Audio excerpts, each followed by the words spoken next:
Hello and welcome to Vox Olympia audiobooks. On this day, the 4th of November 2022, we continue with our reading from Glimpses of World History by Jawaharlal Nehru, Volume 2. Glimpses of World History, being further letters to his daughter, written in prison and containing a rambling account of history for young people by Jawaharlal Nehru, Volume 2, Chapter 106. Vox Olympia audiobooks are recorded at the B.L. Himawati Literary Arts Foundation and are made for the benefit of the reading disabled, children, the blind, and everyone else interested in our selection of books. This month of November, we continue with our readings from Glimpses of World History. Thank our listeners for tuning in.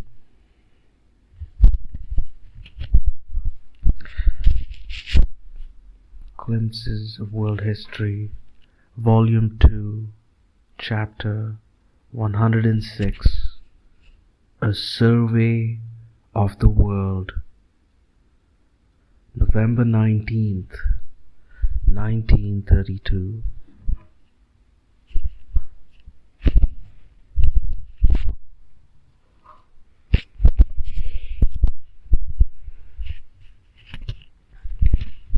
So, Napoleon passed away from the world stage which he had dominated for so long. More than 100 years have passed since then, and the dust of many an old controversy has settled down. But, as I have told you, people still differ greatly about him. Probably, if Napoleon had been born during some other and more peaceful period, he would have been just a distinguished general and nothing more, and might have passed almost unnoticed. But revolution and change gave him the chance to forge ahead, and he seized it. His fall and passing out of European politics must have come as a great relief to the people of Europe, for they were weary of war. A whole generation had not seen real peace, and they longed for it. None felt the relief more than the kings and princes of Europe, who had trembled at Napoleon's name for many years.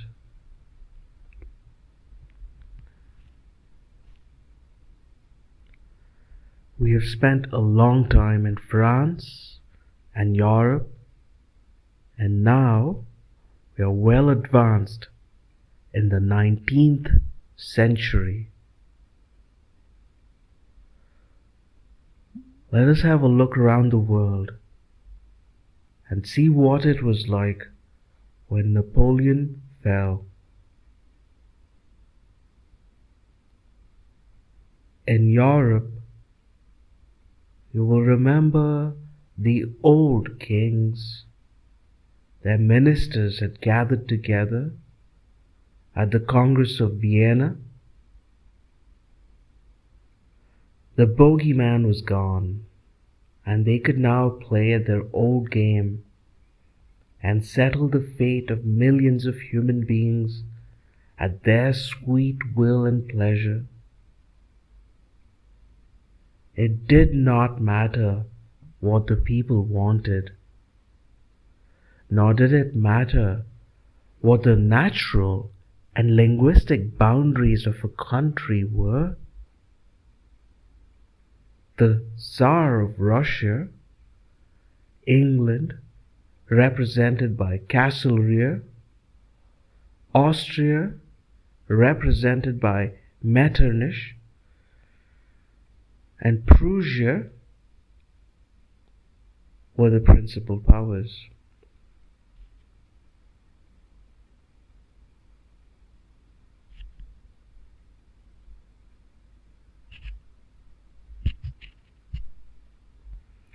And of course, there was Talleyrand, clever and witty and popular, once the minister of Napoleon, now the minister of Bourbon King of France. These people, in the intervals of feasting and dancing, recast the map of Europe, which had been changed so much by Napoleon.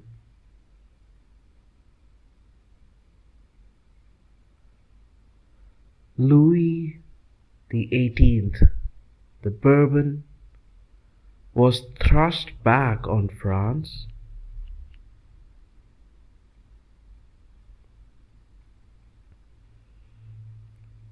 In Spain, even the Inquisition was restored. The monarchs at the Congress of Vienna did not like republics, so they did not re-establish the old Dutch Republic in Holland.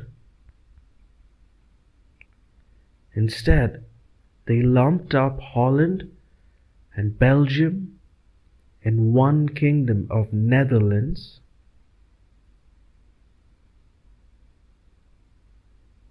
Poland disappeared again as a separate country and was swallowed up by Prussia, Austria, and chiefly Russia.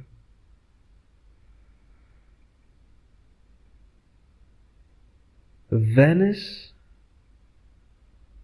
and North Italy went to Austria.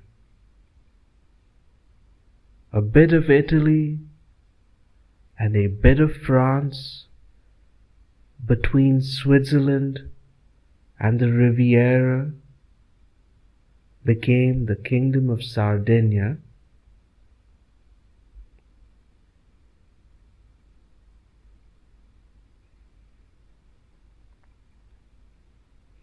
In Central Europe, there was a curious and vague German confederation, but the two chief powers remained Prussia and Austria. And there were other changes also. So, the wise men of the Congress of Vienna ordained forcing people hither and thither against their will, making them speak a language which was not their own, and generally sowing the seeds of future trouble and war.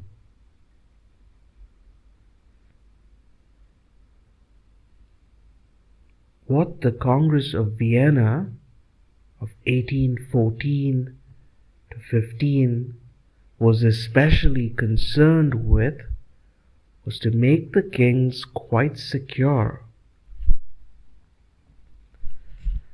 The French Revolution had given them the fright of their lives, and they thought, foolishly, that they could prevent the new revolutionary ideas from spreading. the Tsar of Russia, the Emperor of Austria, and the King of Prussia even formed what was called the Holy Alliance to preserve themselves and other monarchs. Almost it seems as if we are back at the days of Louis XIV and Louis XV. There was suppression all over Europe, including England, of all liberal ideas. How progressive people in Europe must have despaired that the agony of the French Revolution had been in vain.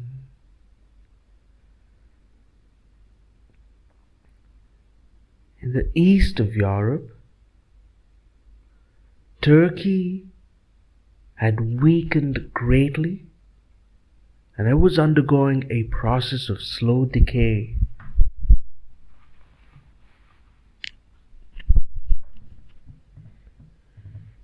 Egypt was technically in the Turkish Empire, but was semi-independent.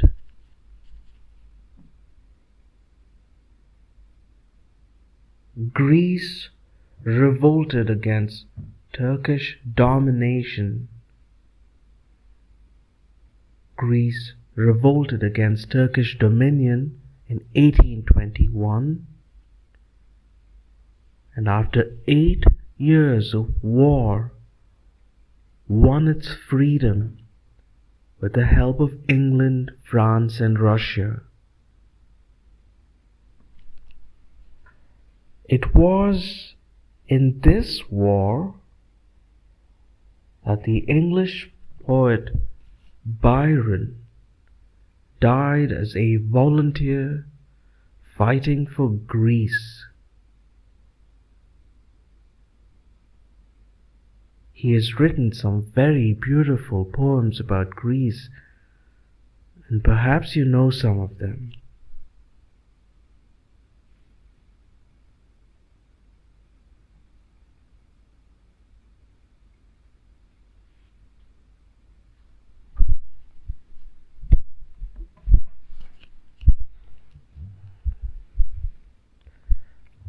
I might as well mention here of 2 other political changes that took place in Europe in 1830. France, fed up with the repression and tyranny of the Bourbons, drove them out again. But instead of a republic, another king was chosen. This was Louis Philippe, who behaved a little better and more or less as a constitutional king. He managed to reign till 1848, when there was another and a bigger burst out. In Belgium also, there was a revolt in 1830. This resulted in the separation of Belgium and Holland. The big European powers, of course, strongly disapproved of a republic, so they presented a German prince to Belgium and made him king there. Another German prince was made king of Greece. The many states of Germany always seem to have had an abundance of such princes to be had whenever a throne was vacant.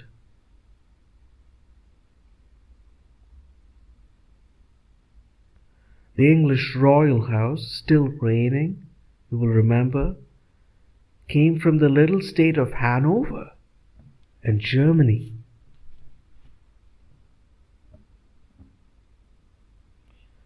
The year 1830 was a year of revolts in many other places in Europe, also in Germany and Italy and especially Poland. But the revolts were crushed by the kings. There was a great deal of cruel repression in Poland by the Russians. And even the use of the Polish language was forbidden. This year, 1830, was a kind of a prelude to 1848, which, as we shall see, was a year of revolution in Europe.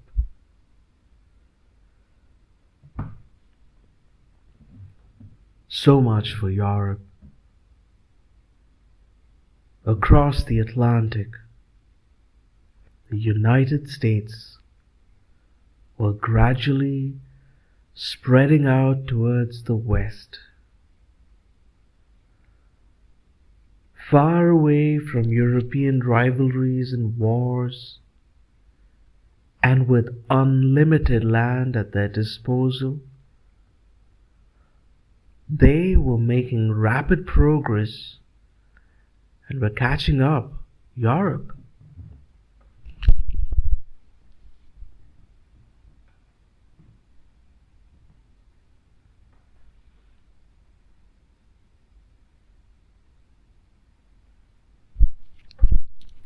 In South America, however, great changes took place.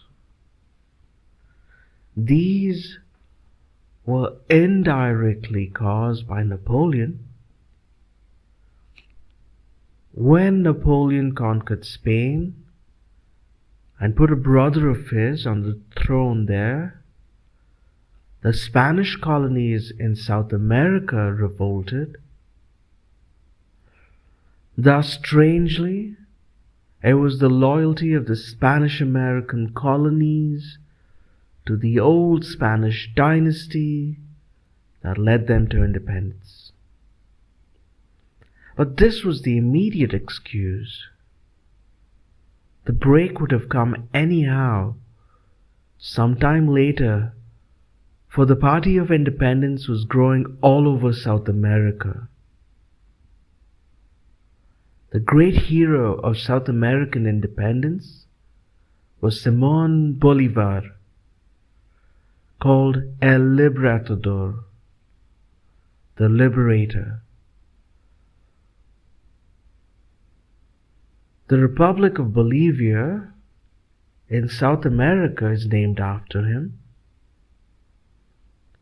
Thus, when Napoleon fell, Spanish America was cut off from Spain and was fighting for independence.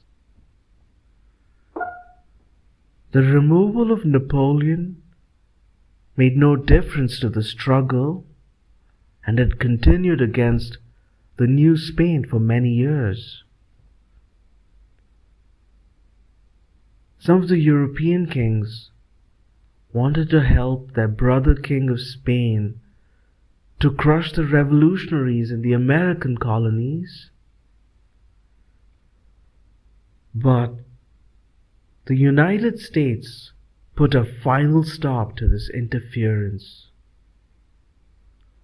Monroe was President of the United States then, and he told the European powers that if they interfered anywhere near America, north or south, they would have to fight the United States. This threat frightened the European powers, and since then they have more or less kept away from South America. President Monroe's threat to Europe has become famous as the Monroe Doctrine. It protected the new South American republics from the greed of Europe for a long time and allowed them to grow. They were protected from Europe well enough, but there was no one to protect them from the protector, the United States. Today, the United States dominates over them, and many of the small republics are completely under their thumb.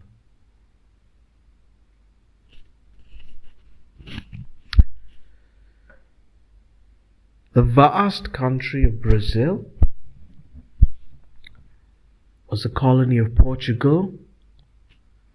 This also became independent about the same time as the Spanish colonies of America. So we find that by 1830, the whole of South America was free of European domination. In North America, there was of course the British colony of Canada.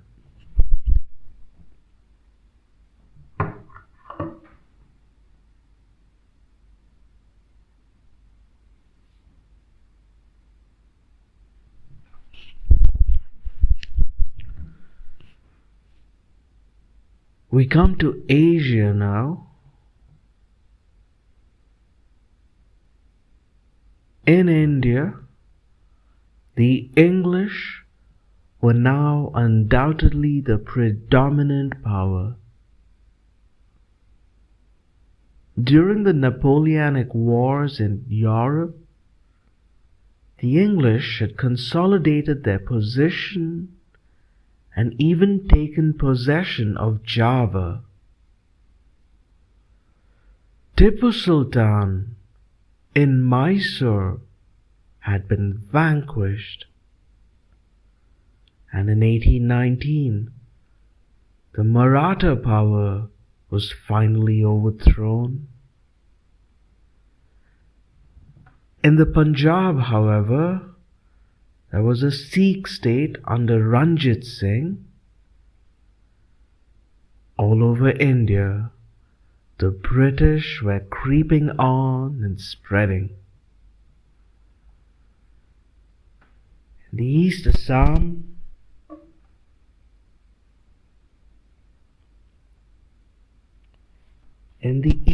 Assam was annexed, and Arakan, Burma, remained for the next mouthful. While Britain spread in India, another great European power, Russia, was spreading in Central Asia. Already it touched the Pacific in the east, and China. Now it was rolling down the petty states of Central Asia right up to the frontier of Afghanistan. The British in India grew afraid of this giant approaching them, and in their nervousness provoked a war with Afghanistan without the shadow of an excuse, but they burnt their fingers badly.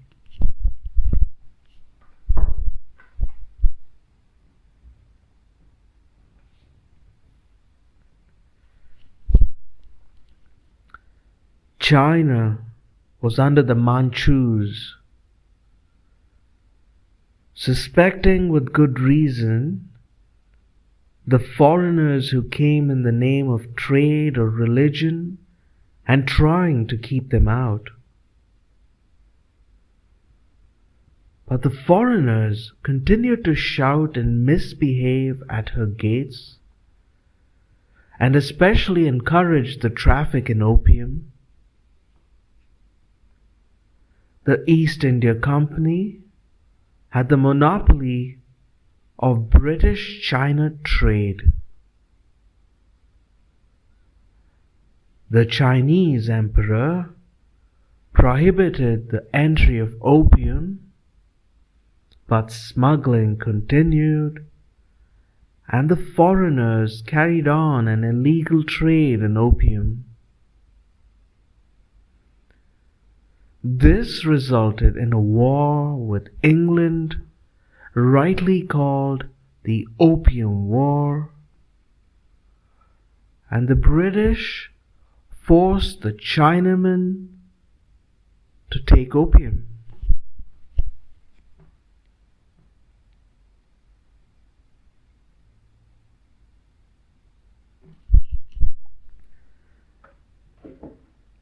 I told you long ago of the shutting up of Japan in 1634. At the beginning of the 19th century, it was still closed up to all outsiders. But within its closed borders, the old shogunate was getting weaker, and new conditions were rising which were going to put a sudden end to the old system.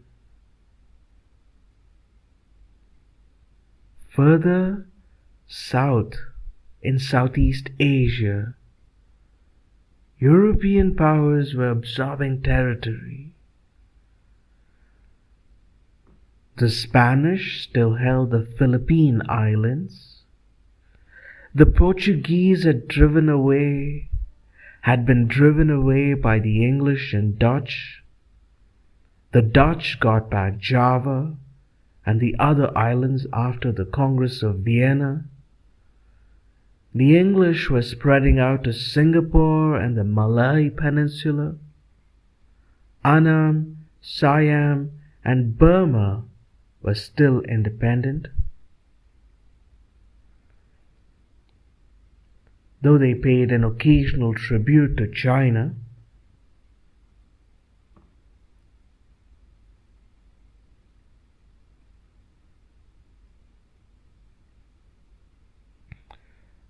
Very roughly, this was the political state of the world between the 15 years from Waterloo to 1830. Europe was definitely coming out as the boss of the world. And in Europe itself, reaction was triumphant. The emperors and kings, and even the reactionary Parliament of England, thought that they had finally crushed liberal ideas. They tried to bottle up these ideas. They failed, of course, and there were repeated revolts.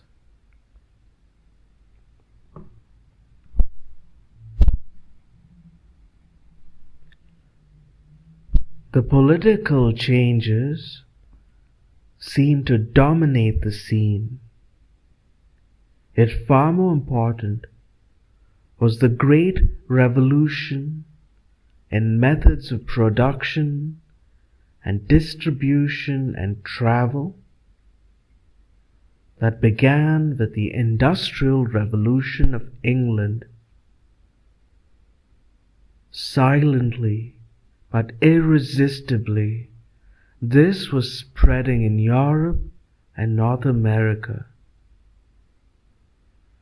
and was changing the outlook and habits of millions and the relations between different classes. New ideas were emerging out of the clanging of the machinery, and a new world was being built up. Europe was growing more and more efficient and deadly, more and more greedy and imperialistic and callous. The spirit of Napoleon seemed to pervade it. But in Europe also were growing up ideas which were destined to fight and overthrow imperialism.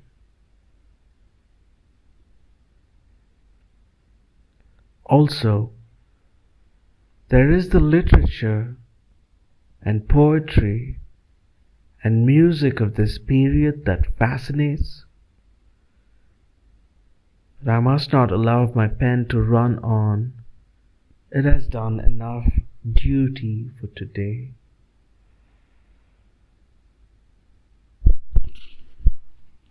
End of chapter 106.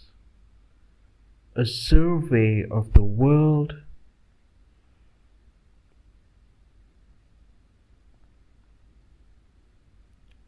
Of Volume 2 of Glimpses of World History.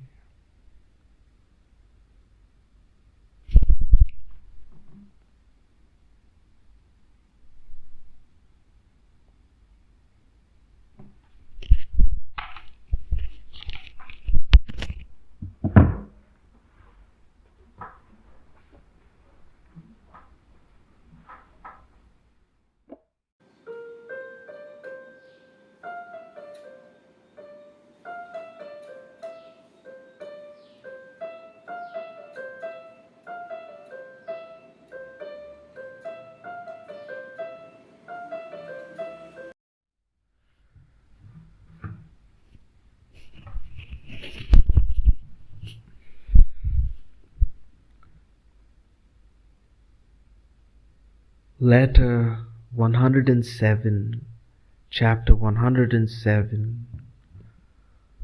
The 100 years before the World War. November 22nd, 1932.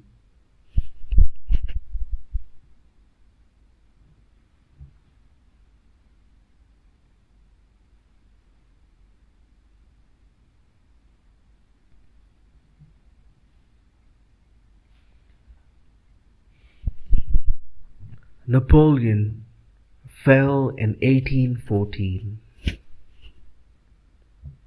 He returned from Elba next year and was again defeated, but his system had collapsed in 1814.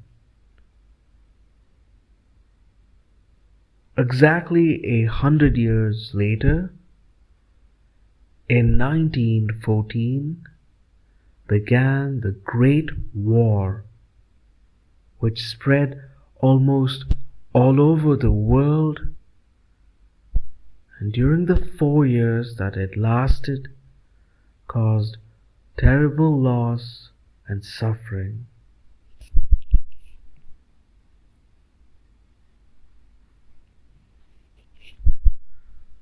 We shall have to consider this period of 100 years in some detail. Already, in my last letter, I have tried to give you a rough idea of the world as it was when this period began. It is worthwhile, I think, for us to have a look at the century as a whole before we examine bits of it in different countries. In this way, perhaps, we shall have a better idea of the main currents during these 100 years, and thus see the world, and thus see the wood as well as the trees.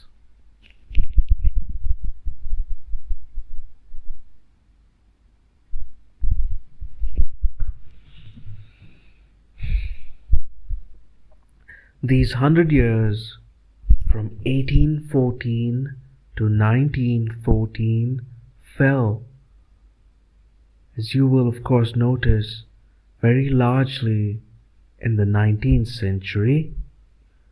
We might as well refer to them, therefore, as the 19th century, although this would not be quite accurate. The 19th century is a fascinating period, but the study of it for us is no easy matter.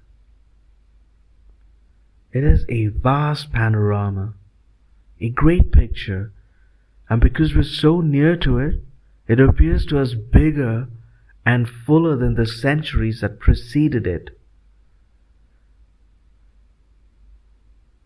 This bigness and complexity is rather apt to overwhelm us at times as we try to unravel the 1,000 threads that go to make it up.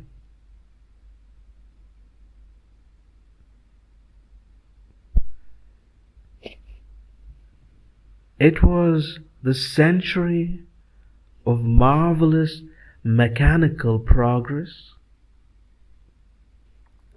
The Industrial Revolution brought in its train the Mechanical Revolution, and machines became more and more important in man's life.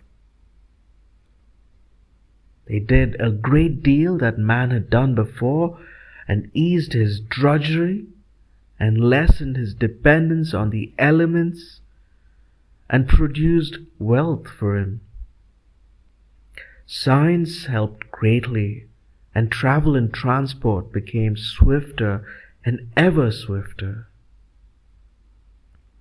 The railway came and displaced the stagecoach. The steamship took the place of sailing ship, and then came the great ocean liner, powerful and stately, going from continent to continent with speed and regularity. Towards the end of the century came the automobile, and motor cars spread out all over the world. And lastly came the airplane. At the same time, man began to control and utilize a new wonder, electricity, and the telegraph and telephone appeared.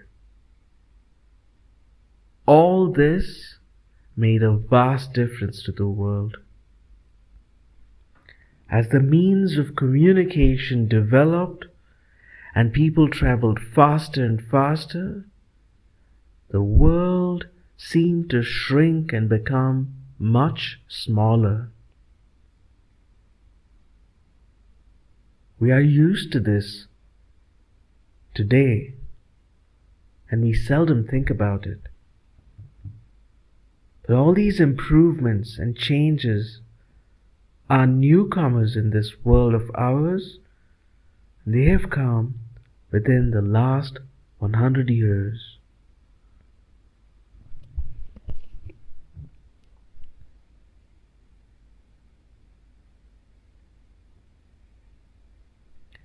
It was also the century of Europe, or rather of Western Europe, and especially of England. The industrial and mechanical revolutions had begun and progressed there, and they have a great lead to Western Europe. England was predominant in sea power and industry, but gradually the other countries of Western Europe caught up to it. The United States of America also forged ahead with this new mechanical civilization and railroads carried them westwards to the Pacific and made the huge country one nation. They were too busy with their own problems and their expansions to trouble themselves much about Europe and the rest of the world. But they were strong enough to resent and prevent any interference from Europe. The Monroe Doctrine, about which I told you in my last letter, preserved the republics of South America from the greed of Europe. These republics are called the Latin republics, as they were founded by the people from Spain and Portugal. These two countries, as well as Italy and partly France also, are called Latin nations. The northern countries of Europe, on the other hand, Teutonic, England being the Anglo-Saxon branch of the Teutons. And the people of the United States of America originally came from this Anglo-Saxon stock, but of course all kinds of immigrants have gone there since.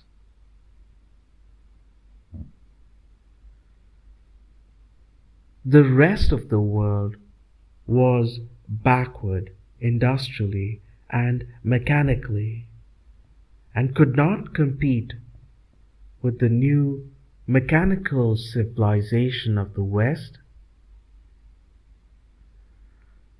The new machine industries of Europe produced goods far more rapidly and abundantly than the old cottage industries.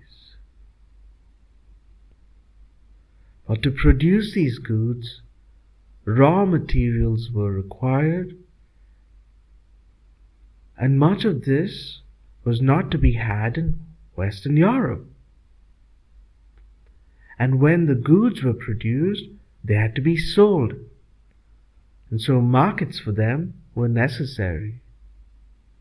So, Western Europe searched for countries which would provide this raw material and buy the manufactured goods. Asia and Africa were weak, and Europe fell on them like a beast of prey. In the race for empire, England, by virtue of her lead in industry and her sea power, was easily first.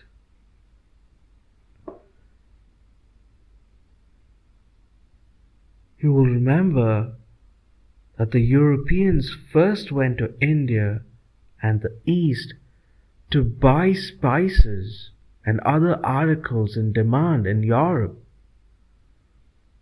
Thus, Eastern goods came to Europe, and many a product of an Eastern handloom came west. But now, the development of the machine, this process was reversed. The cheaper goods of Western Europe went east, and the cottage industries of India were deliberately killed by the English East India Company in order to encourage the sale of English goods.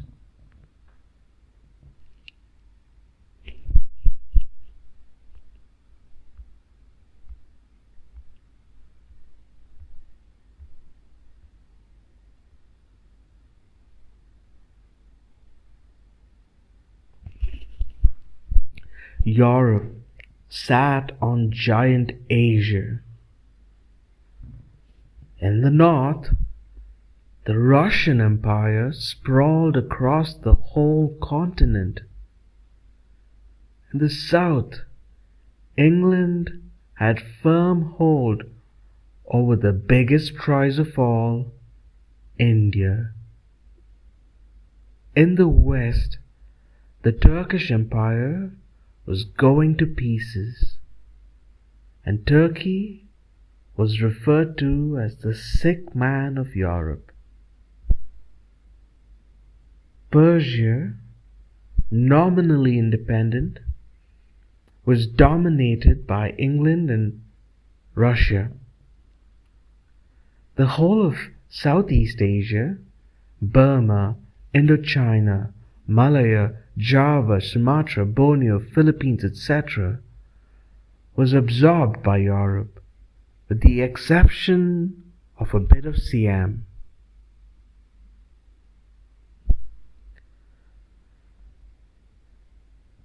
In the Far East, China was being nibbled at by all the European powers, and concession after concession was forced out of her.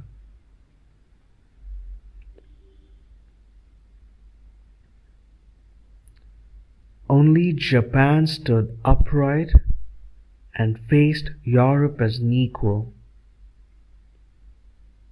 She had come out of her seclusion and adjusted herself to the new conditions with remarkable rapidity.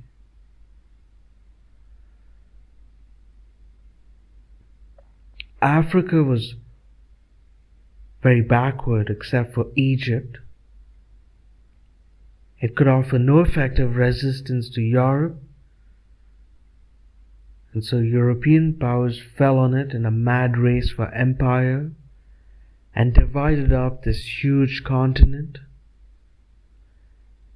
England occupied Egypt, for it was on the way to India, and British policy henceforth was dominated by the desire to hold on to India.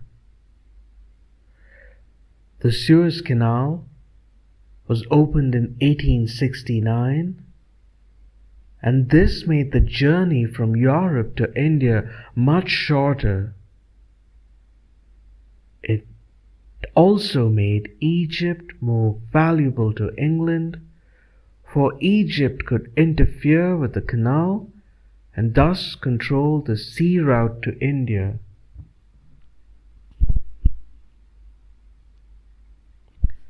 And so, as a result of the mechanical revolution, capitalist civilization spread all over the world, and Europe was dominant everywhere. Capitalism had led to imperialism, so that the century might also be called the century of imperialism.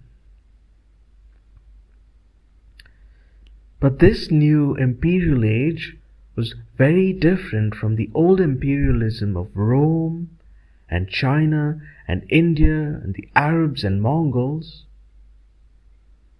It was a new type of empire, hungry for raw materials and markets. The new imperialism was the child of the new industrialism. Trade follows the flag, it was said. And often enough, the flag followed the Bible. Religion, science, the love of one's country, all were prostituted to one end: the exploitation of the weaker and industrially more backward peoples of earth, so that the lords of the big machines, the princes of industrialism, might grow richer and richer. The Christian missionary, going in the name of truth and love, was often the outpost of empire, and if any harm befell him, his country made an excuse to seize territory and extort concessions.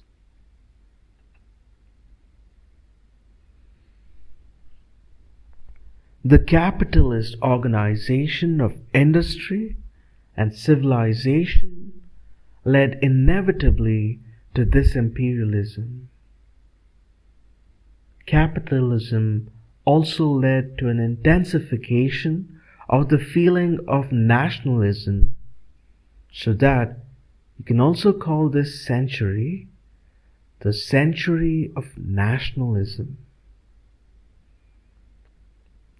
This nationalism was not merely a love of one's own country, but a hatred of all others. From this glorification of one's own patch of land and contemptuous running down of others, friction between different countries and trouble were bound to result. Industrial rivalry and imperial rivalry between different European countries made matters worse.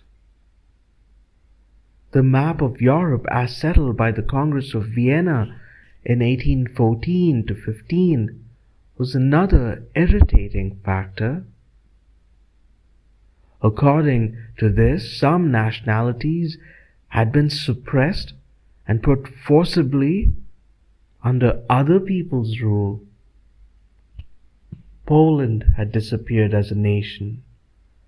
Austria-Hungary became an ill-assorted empire containing all manner of people cordially disliking each other.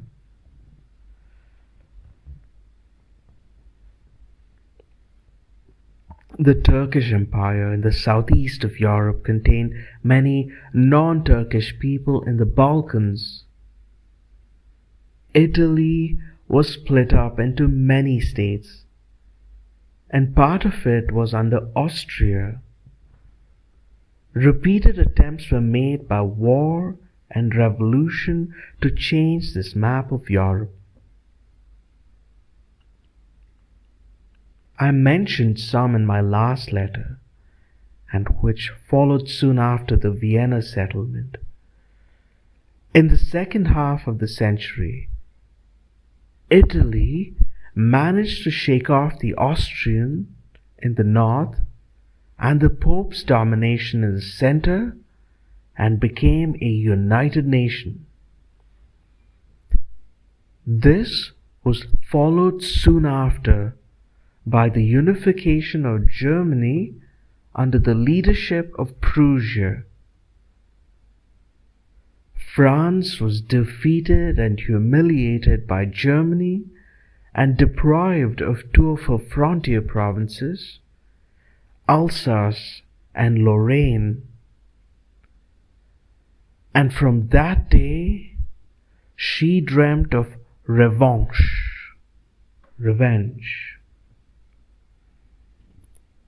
In less than 50 years, there was going to be a bloody and terrible revenge.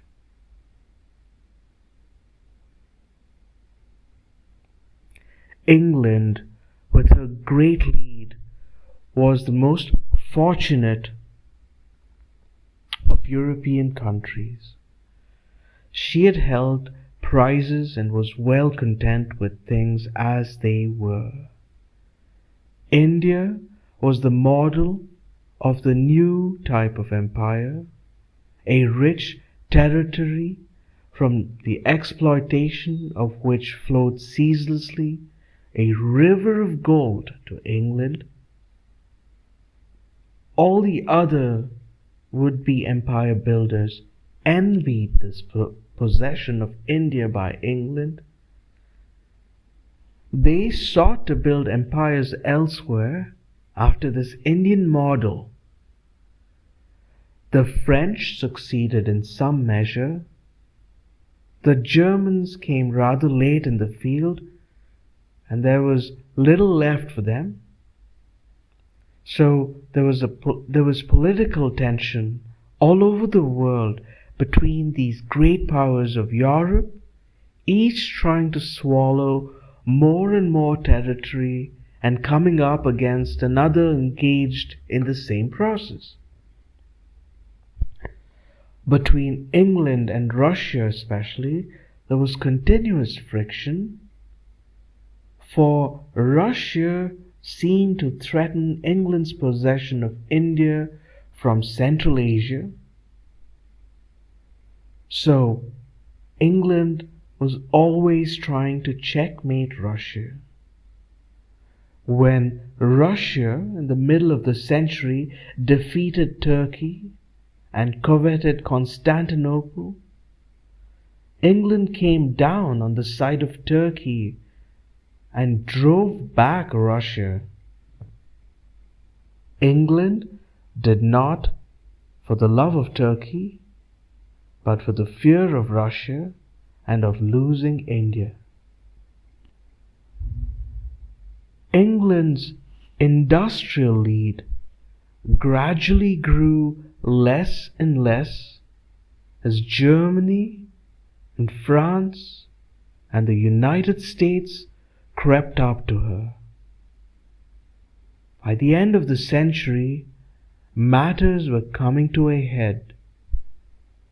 The world was too small for the vast ambitions of these European powers. Each feared and hated and envied the other, and this fear and hatred made them increase their armies and their ships of war. There was a feverish competition in these engines of destruction. There were also alliances between different countries to fight others, and ultimately two systems of alliances faced each other in Europe. One was headed by France, to which England also privately adhered, and the other was headed by Germany. Europe became an armed camp, and ever there was fiercer competition in industry and trade and armaments, and a narrow spirit of nationalism was whipped up in each Western country so that the masses might be misled and made to hate their neighbors in other countries and thus be kept ready for war. A blind nationalism thus began to dominate Europe. This was strange, for the speeding up of communications had brought different countries closer to each other, and many more people traveled. One would have thought that as people grew to know their neighbors better, their prejudices would lessen and their narrow-mindedness give place to a broader outlook. To some extent, this undoubtedly took place. But the whole structure of society under the new industrial capitalism was such that it bred friction between nation and nation, class and class, and man and man.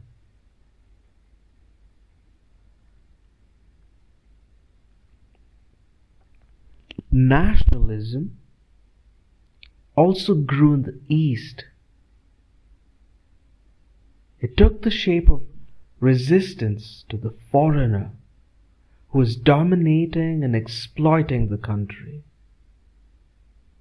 At first, the feudal relics in Eastern countries resisted foreign domination because they felt that their position was threatened. They failed, as they were bound to do. A new nationalism then arose, tinged with a religious outlook. Gradually, this religious coloring faded off, and a nationalism of the Western type emerged. In Japan, foreign domination was avoided and an intense half-feudal nationalism was encouraged.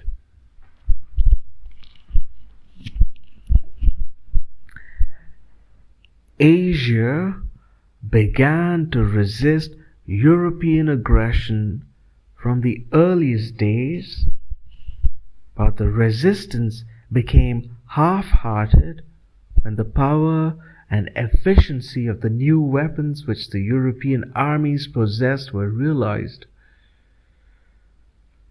The growth of science and mechanical progress made in Europe had made these European armies far more powerful than anything the East had then. Eastern countries therefore felt powerless before them and bowed their heads in despair. Some people say that the East is spiritual and the West material. This kind of remark is very deceptive. The real difference between East and the West, at the time when Europe came as an aggressor in the 18th and 19th centuries, was the medievalism of the East and the industrial and mechanical progress of the West. India and other Eastern countries were dazzled at first, not only by the military efficiency of the West, but also by their scientific and technical progress. All this combined to give them a feeling of inferiority in regard to military and technical matters. In spite of this, however, nationalism grew, and the desire to resist foreign aggression and turn out the foreigner. Early in the 20th century, an event occurred which had a great effect on the mind of Asia. This was the defeat of the Tsarist Russia by Japan. For little Japan to defeat one of the greatest and most powerful of European powers surprised most people. In Asia, the surprise was a pleasant one. Japan was looked upon as a representative of Asia battling against Western aggression, and for the moment became very popular all over the East. Of course, Japan was no such representative of Asia, and she fought for her own hand just like any great power of Europe. I remember well how excited I used to get when news came of Japanese victories. I was about your age then.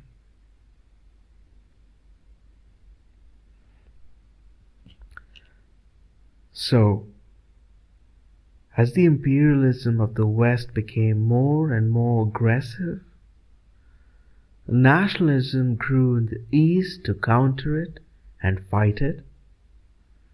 All over Asia, from Arab nations in the West to the Mongolian nations of the Far East, national movements took shape, advanced cautiously at first and moderately, and then became more and more extreme in their demands. India saw the beginnings and early years of the National Congress. The revolt of Asia had begun. Our survey of the 19th century is far from over, but this letter is long enough and must end.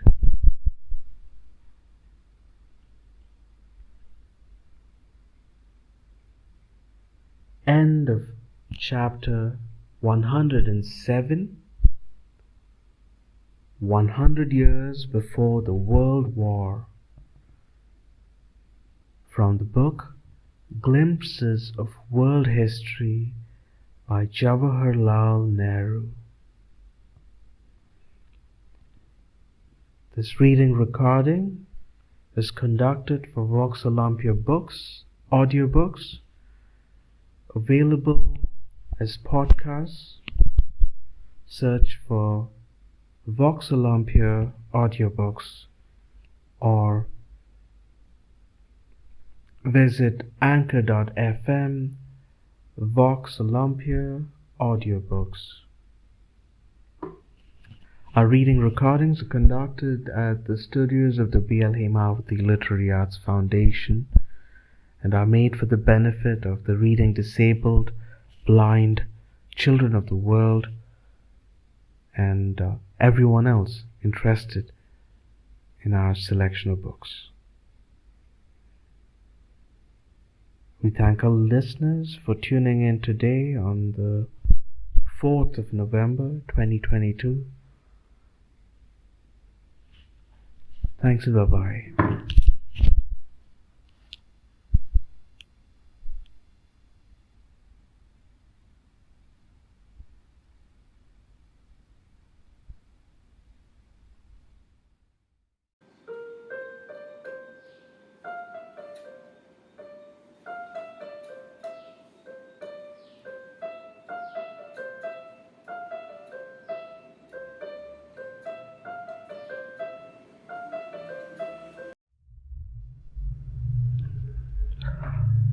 Hello and welcome to Vox Olympia audiobooks. On this day, the 4th of November 2022, we continue with our readings from the Glimpses of World History, Volume 2 by Jawaharlal Nehru. Vox Olympia book readings are made available at our podcasts at Vox Olympia Audiobooks. Visit anchor.fm/Vox Olympia Audiobooks. Our reading recordings are conducted at the studios of the B.L. Hemavati Literary Arts Foundation. We thank our listeners for tuning in today, 4th of November 2022.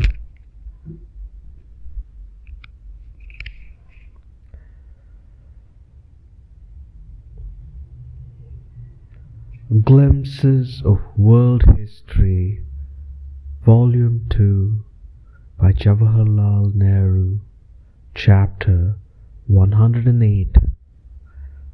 The 19th Century Continued.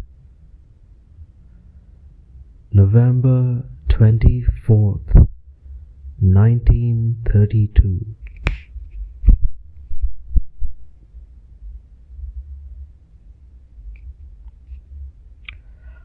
I told you in my last letter of some of the distinguishing features of the 19th century and of the many things that resulted from the industrial capitalism which took possession of Western Europe after the coming of the big machine. One of the reasons why Western Europe took the lead in this was the possession by it of coal seams and iron ore. Coal and iron were essential for making and working of the big machines.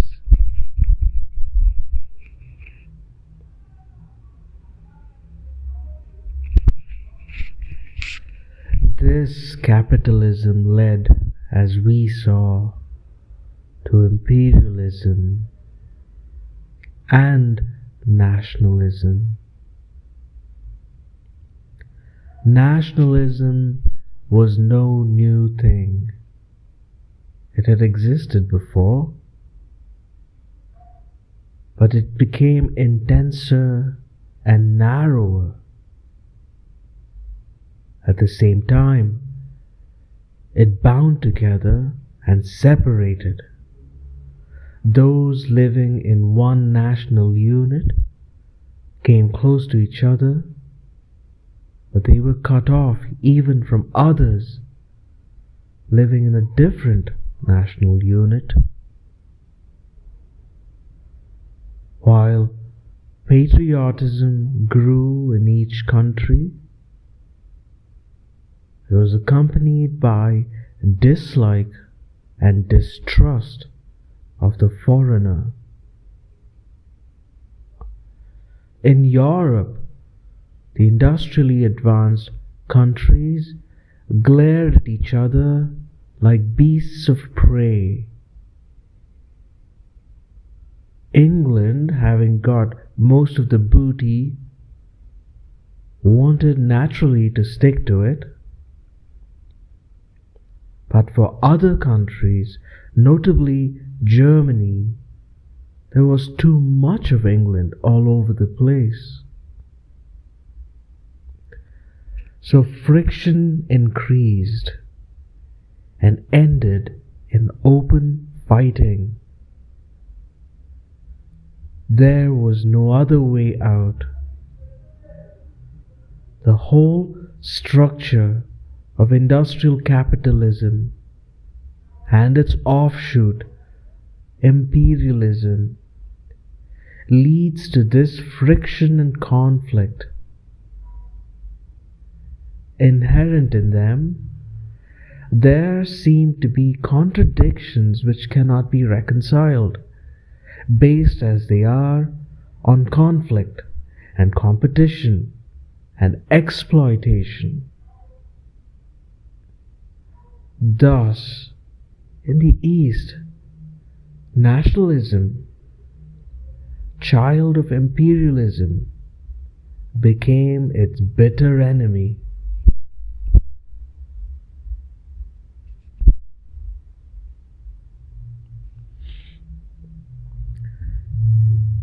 In spite of these contradictions, however, the capitalist form of civilization taught many a useful lesson. It taught organization for the big machine and large-scale industry require a great deal of organization before they can function. It taught cooperation in large undertakings. It taught efficiency and punctuality. It is not possible to run big factories or a railway system unless these qualities are present. Sometimes it is said that these qualities are typical Western qualities and the East does not possess them. In this, as in most other matters, there is no question of the East and West. The qualities were developed because of industrialism, and the West, being industrialized, possessed them, while the East is still largely agricultural and not industrialized, and hence is lacking in them. Industrial capitalism performed one other great service. It showed how wealth could be produced by power production, that is, with the help of big machine and coal and steam. The old fear that there was not enough in the world to go around, and so there must be vast numbers of poor people, at the bottom knocked out of it. With the help of science and machinery, enough food and clothing and every other thing that was necessary could be produced for the world's population. The problem of production was thus solved, at least in theory. And yet, there it stopped. Wealth was undoubtedly produced abundantly, but the poor remained poor, and indeed became poorer. In the Eastern and African countries, under European domination, there was, of course, naked and unashamed exploitation. There was no one to care for the unhappy people who lived there. But even in Western Europe, poverty remained, became more and more obvious and widespread. For a while, the exploitation of the rest of the world brought wealth to Western Europe. Most of this wealth remained with the few rich people at the top, but a little percolated through to the poorer classes, and their standards of living went up a little. Population also increased very greatly.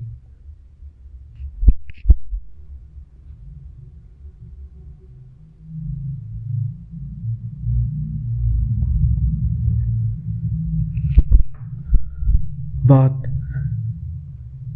much of this wealth and the raising of the standard of living was the expense of exploited people in Asia, Africa, and other non-industrialized areas. This exploitation and flow of wealth hid for a while the contradictions of the capitalist system. Even so, the difference between the rich and the poor grew, the distance became greater. They were two different peoples, two separate nations. Benjamin Disraeli, a great English statesman of the 19th century and a novelist, has described them, quote, two nations, between whom there is no intercourse and no sympathy, who are as ignorant of each other's habits, thoughts, and feelings as if they were dwellers in different zones or inhabitants of different planets, who are formed by different breeding, are fed by different food, are ordered by different manners, are not governed by the same laws. The rich and the poor. End quote.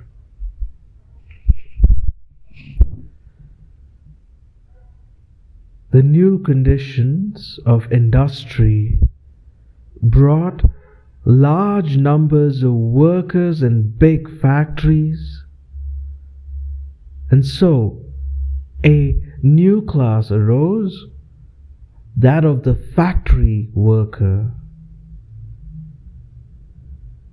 These people were different from the peasants and the field workers in many ways. The peasant has to rely a great deal on the seasons and the rainfall. They're not under his control. And so he begins to think that his misery and poverty are due to supernatural causes. He becomes superstitious and ignores economic causes and lives a dull, hopeless life, resigned to an unkind fate which he cannot alter. But the factory worker works with machines, things made by man. He produces goods regardless of the seasons and the rainfall. He produces wealth, but he finds that this very largely goes to others, and he remains poor. To some extent, he can see economic laws in action, and so he does not think of supernatural causes and is not so superstitious as the peasant. For his poverty, he does not blame the gods. He blames society or the social system, and especially the capitalist owner of the factory who takes such a big part of the profits of his labor. He becomes class conscious and sees that there are different classes, and the upper classes prey on his class, and this leads to discontent and revolt. The first murmurs of discontent are vague and dull. The first uprisings are blind and thoughtless and weak, and they are easily crushed by the government. For the government now wholly represents the interests of the new middle class, which controls the great factories and their offshoots.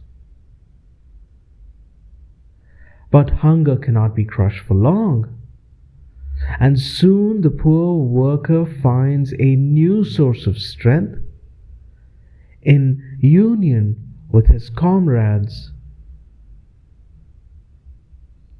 So trade unions arise to protect the worker and fight for his rights.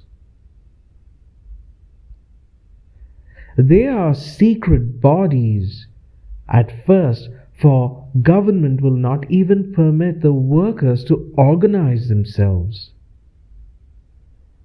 It becomes clearer and clearer that the government is definitely a class government, out to protect by all means the class it represents. Laws also are class laws. Slowly, the workers gain strength, and their trade unions become powerful organizations. Different kinds of workers see that their interests are really one as against the exploiting class in power. So, different trade unions cooperate together, and the factory workers of a country become one organized group. The next step is for the workers of different countries to join, for they too feel that their interests are common and the enemy is a common one.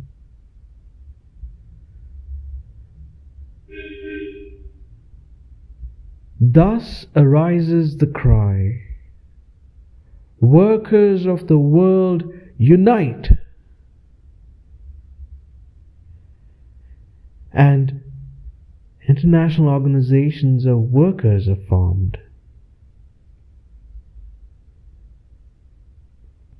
Capitalist industry also grows meanwhile and becomes international, and so labor confronts capitalism wherever this industrial capitalism flourishes.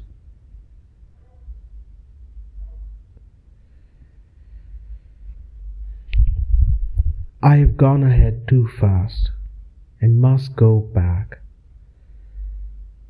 This 19th century world is such a jumble of many tendencies, often contradicting each other, that it is difficult to keep them all in view.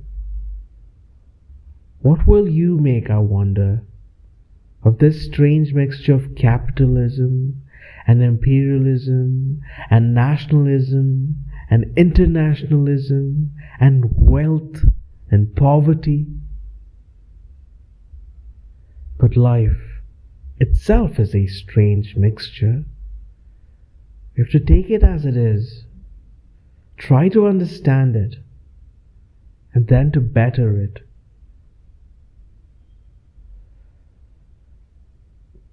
This jumble of misfits made many people in Europe and America think.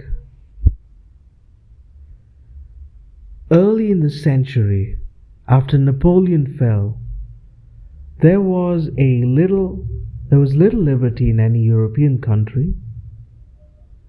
In some of these countries, there was the king's despotism. In some, like England, a small aristocratic and rich class was in power. Everywhere, as I have told you, there was repression of the liberal elements. But in spite of this, the American and the French revolutions had made the ideas of democracy and political liberty known and appreciated by liberal thinkers. Democracy, indeed, began to be looked upon as the cure for all the ills and troubles of the state and the people. The democratic ideal was that there should be no privilege. Every person should be treated by the state as of equal social and political value. Of course, people differ greatly from each other in many ways. Some are stronger than others, some wiser, some more unselfish. But the believers in democracy said that whatever their differences might be, men should have the same political status. And this was to be brought about by giving everyone the vote.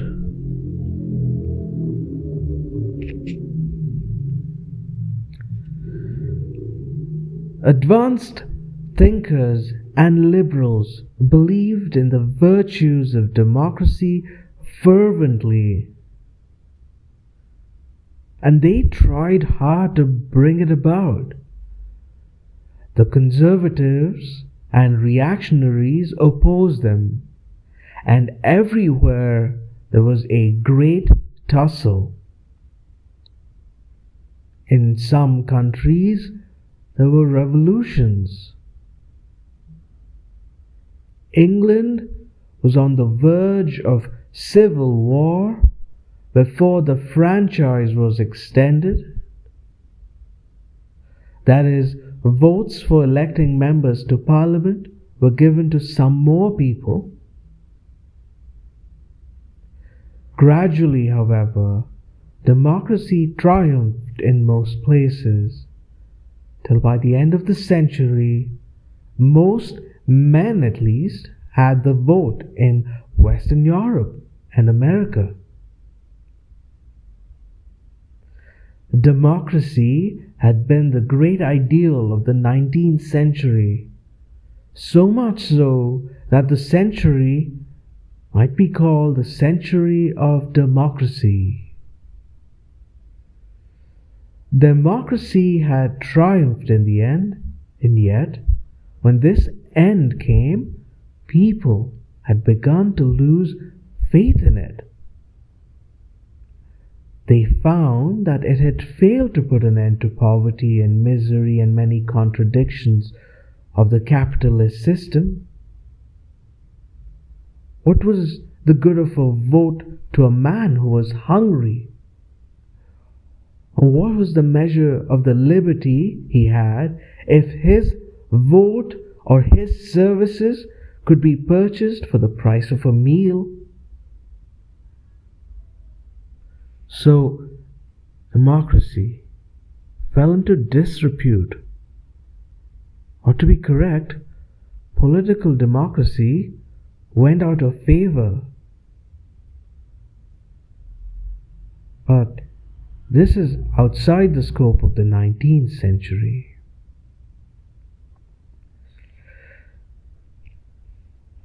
Democracy dealt with the political aspect of liberty. It was a reaction against autocracy and other despotisms.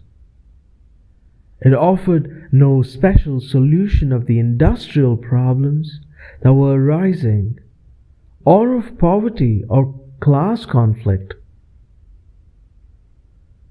It laid stress on a theoretical freedom of each individual to work according to his bent, in the hope that he would try from self-interest to better himself in every way, and thus society would progress.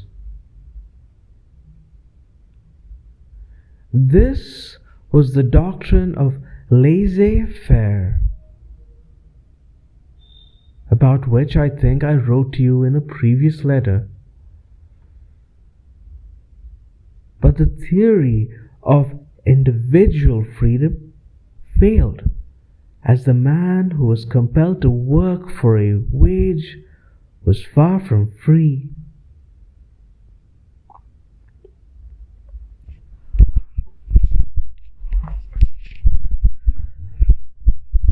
The great difficulty that arose under the system of industrial capitalism was this: those who worked and thus served the community were poorly paid.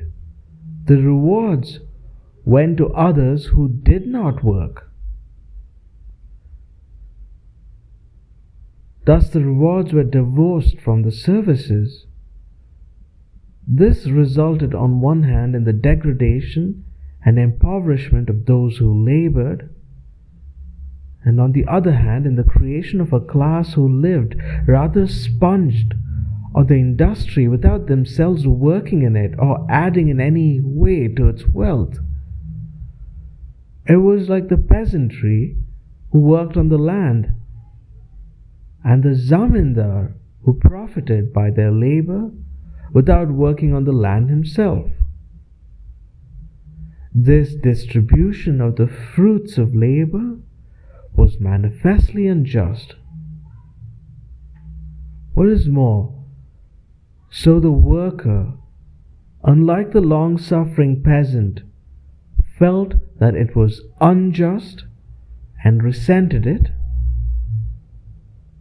It tended to get worse as time went on. In all the industrialized countries of the West, these discrepancies became glaring and thoughtful, and earnest people tried to find a way out of the tangle. Thus arose the set of ideas known as socialism, child of capitalism, an enemy of it, and perhaps destined to supplant it. In England, it took a moderate form. In France and Germany, it was more revolutionary. In the United States of America, the comparatively small population in a vast country had plenty of opportunities for growth, and so the injustices and misery which capitalism brought to Western Europe were not apparent to the same extent for a long time.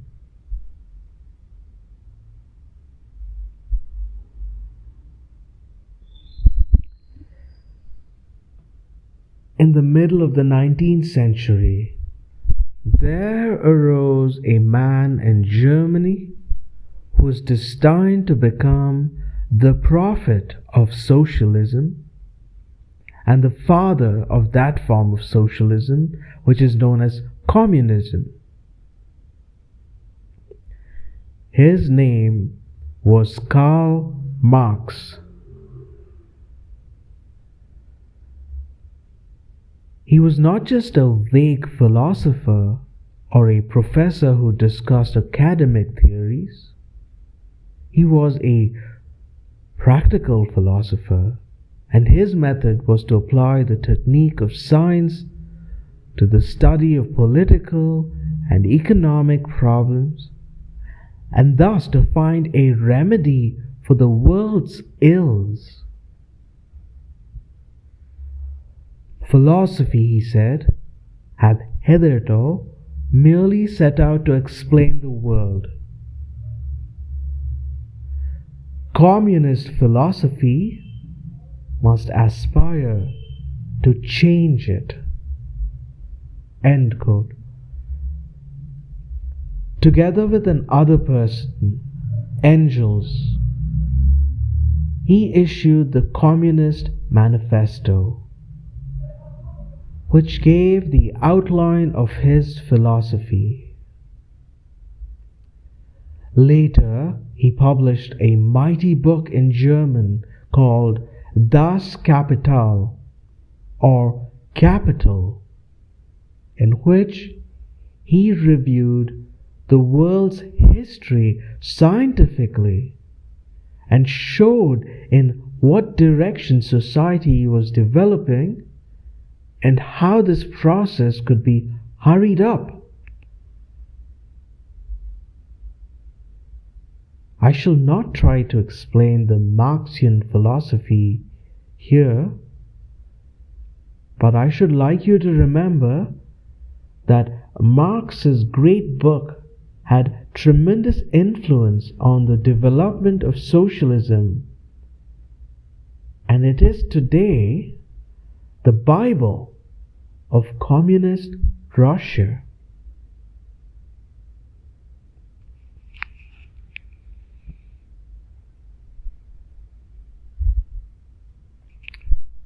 Another famous book which came out in England about the middle of the century and created a great sensation was Darwin's Origin of Species.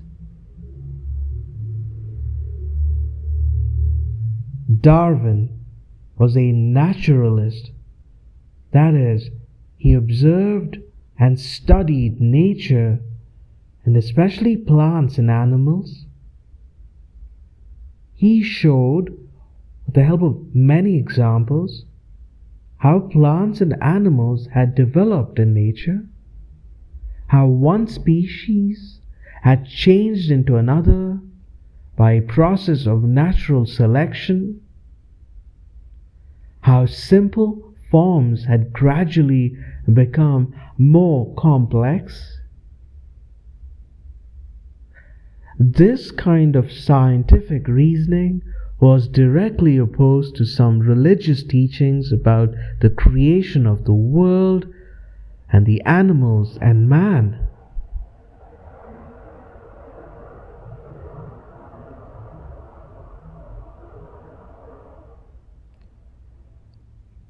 There was then a great argument between the scientists and the believers in these teachings.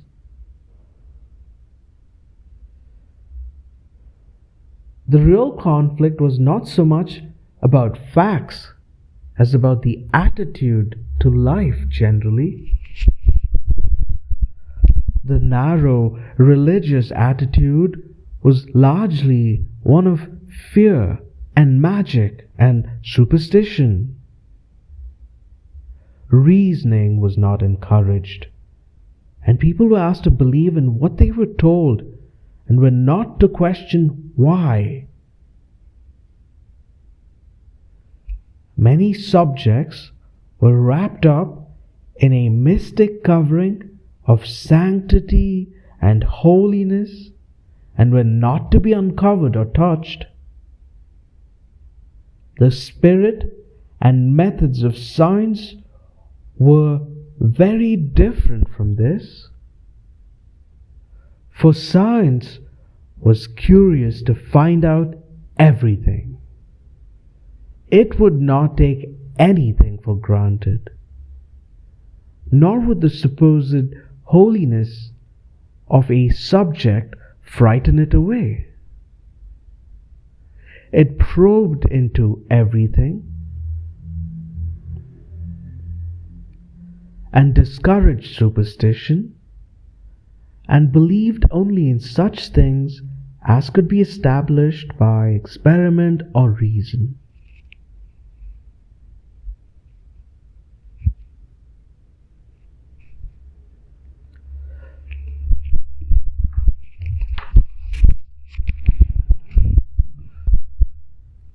The spirit of science won in this struggle with a fossilized religious outlook. Most people who thought about these matters had already, even as far back as the 18th century, become rationalists.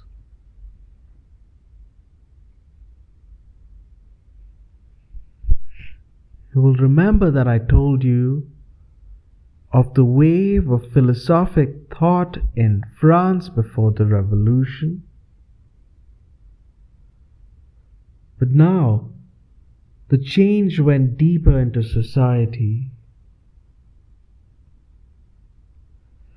The average educated person began to be affected by the progress of science.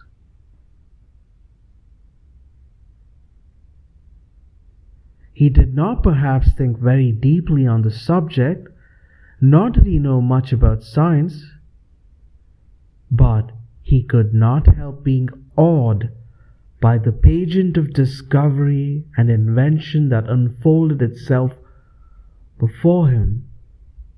The railway, electricity, the telegraph, telephone, phonograph, even so many other things came one after the other. And they were all children of the scientific method.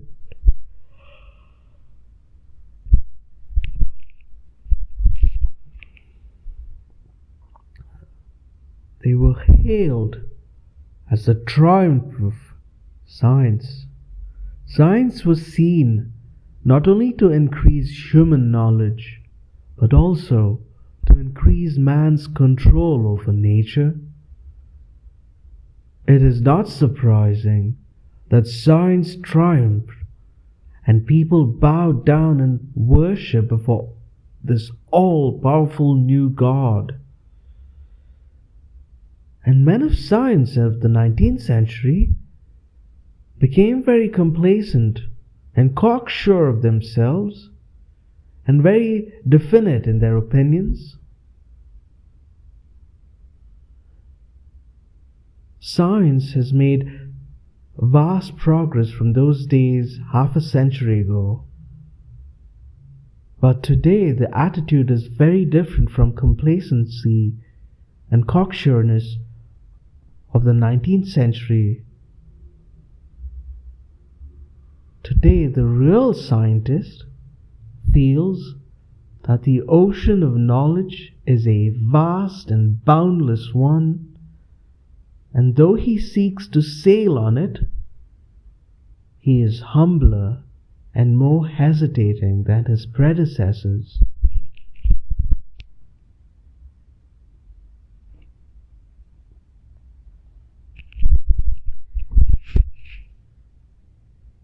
Another notable feature of the 19th century was the great progress of popular education in the West.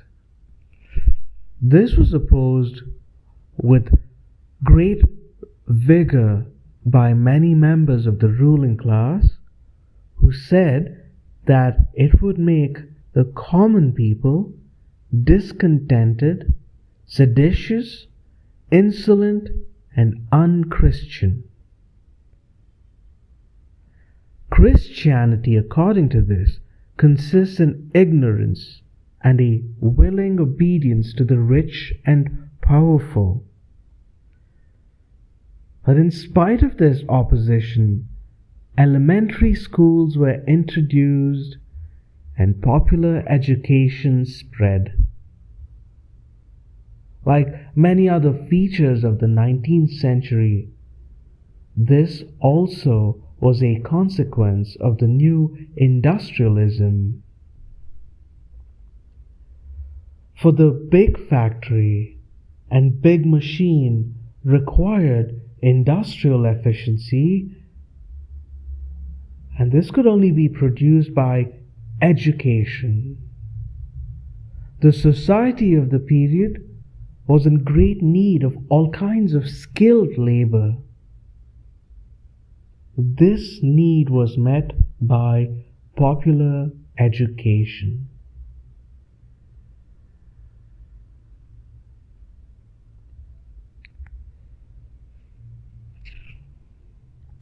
This widespread elementary education produced a very large class of literate people. They could hardly be called educated, but they could read and write, and the habit of reading newspapers spread. Cheap newspapers came out and had enormous circulations. They began to exercise a powerful influence over people's minds. Often indeed they misled and roused men's passion against a neighbor country and thus led to war. But in any event, the press definitely became a power to be reckoned with.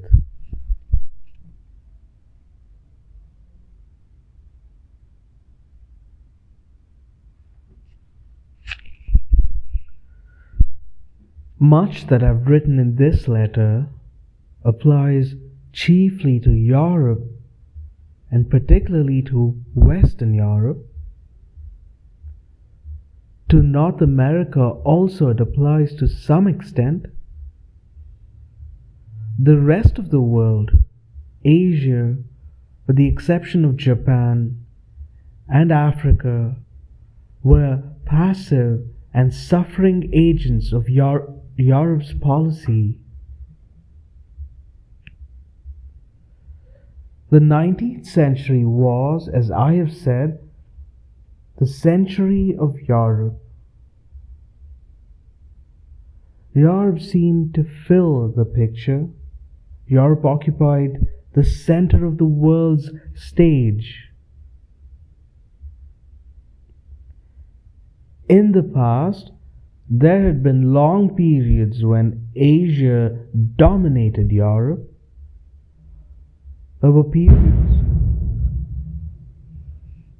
periods when the centers of civilization and progress lay in Egypt or Iraq or India or China or Greece or Rome or Arabia. But the old civilizations exhausted themselves and became petrified and fossilized. The vital element of change and progress left them, and life passed on to other regions. It was Europe's turn now, and Europe was all the more dominant because of the progress in communications, which made all parts of the world easily and rapidly accessible.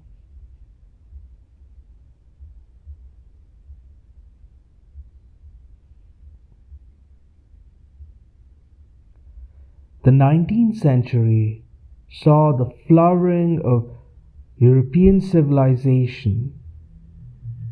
Bourgeois civilization it is called because The bourgeois classes, produced by industrial capitalism, dominated it. I've told you of many of the contradictions and the bad points of this civilization. We in India and the East saw these bad points especially and suffered from them. But no country and no people can rise to greatness unless they have something of the stuff of greatness in them, and Western Europe had such stuff in her. And the prestige of Europe rested ultimately not so much on her military power as on the qualities which had made her great. There was an abundant life and vitality and creative power evident everywhere. Great poets and writers and philosophers and scientists and musicians and engineers and men of action were produced. Undoubtedly, even the lot of the common man in Western Europe was far better than it had ever been before. The great capital cities, London, Paris, Berlin, New York, became bigger and bigger, and higher went their buildings, and luxury increased, and science offered 1,000 ways of lessening human toil and drudgery, and of adding to the comfort and pleasures of life. Life among the well-to-do classes became mellow and cultured, and a certain complacency and self-sufficiency and unctuousness came to them. It seemed almost like the pleasant afternoon or a evening of a civilization.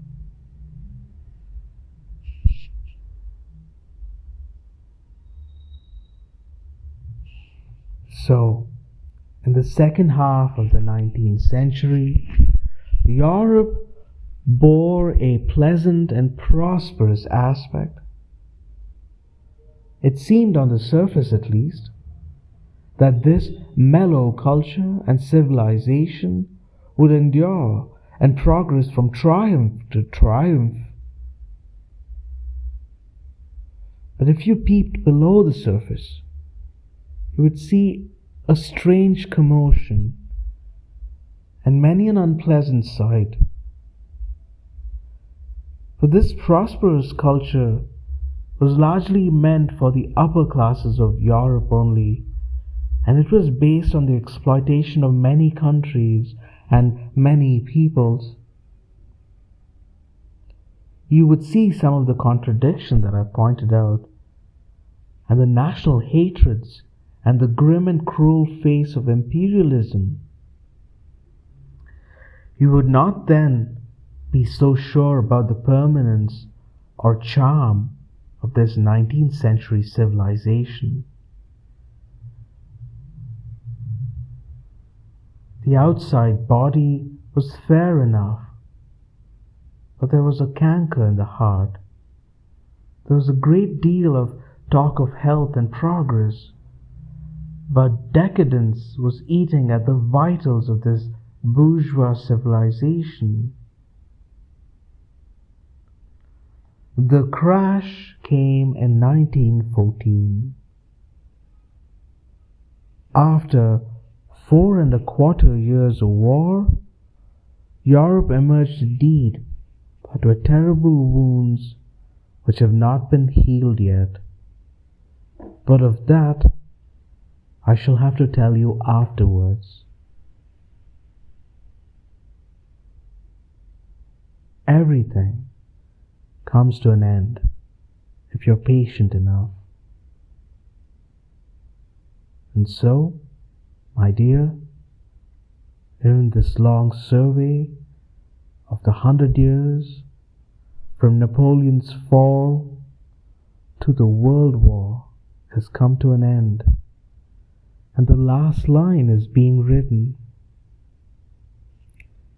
You can take some consolation from the fact that it might have indeed been longer. I've had to control myself greatly.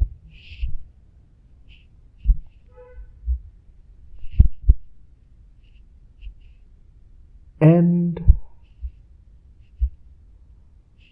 of chapter 108.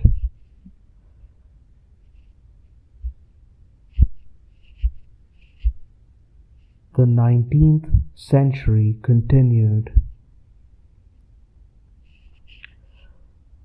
From the book Glimpses of World History, being further letters to his daughter written in prison and containing a rambling account of history for young people by Jawaharlal Nehru, Volume 2. This reading recording was conducted at the studios of the B.L. Hemavati Literary Arts Foundation on this day, the 4th of November 2022. Our recordings are made available at Vox Olympia audiobook podcasts for the benefit of the reading disabled, children, the blind, and everyone else interested in our selection of books. We thank our listeners for tuning in today. Thanks and bye-bye.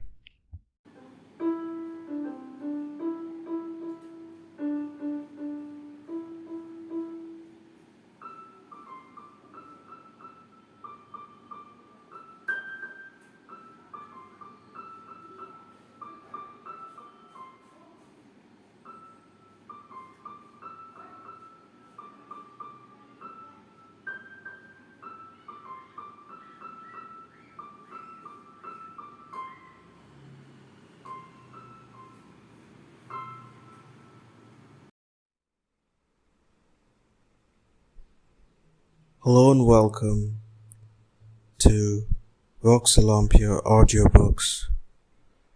This is a recording by Citizen Zero of India.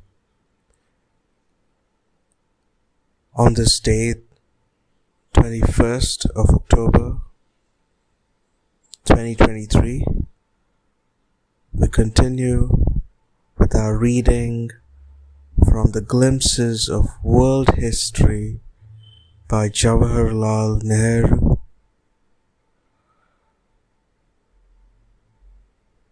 From letters written to his daughter in prison and containing a rambling account of the history of the world for young people. Vox Olympia audiobooks are recorded at the studios of the B.L. Hemavati Literary Arts Foundations. Our reading recordings are made for the benefit of children, the blind,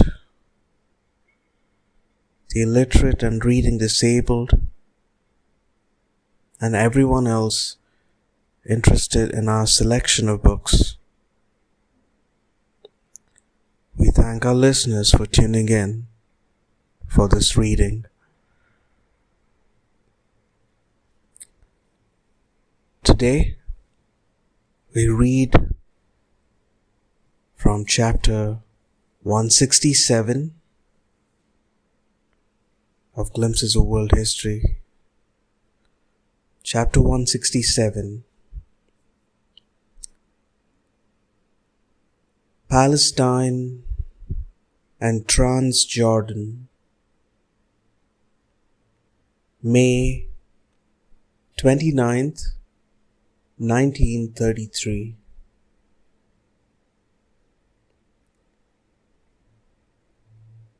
Adjoining Syria,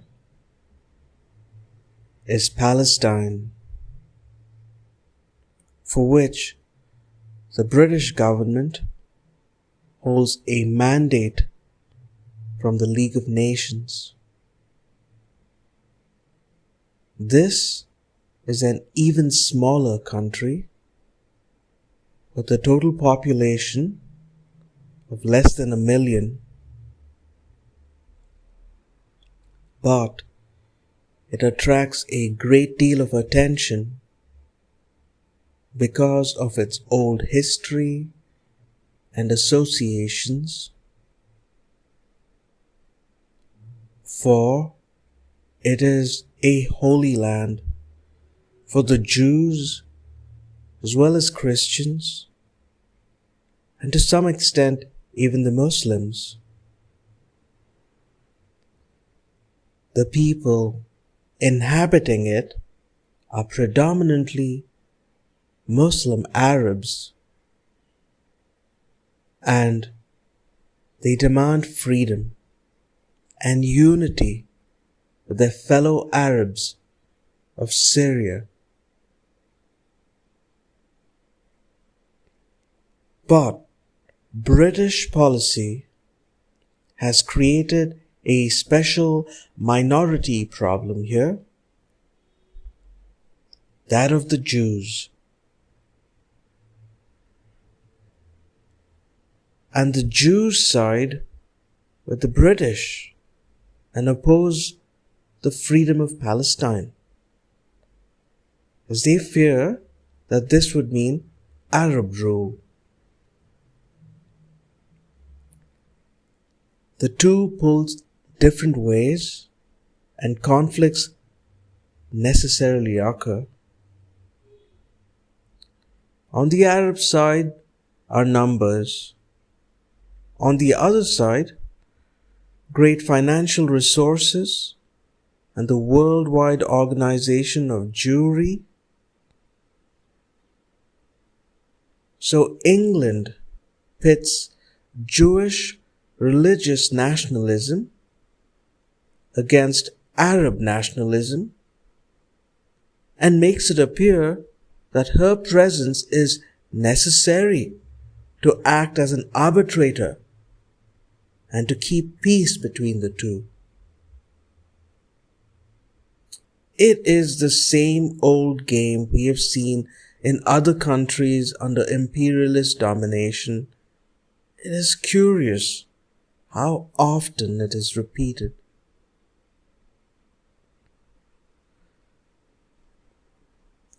The Jews are a very remarkable people.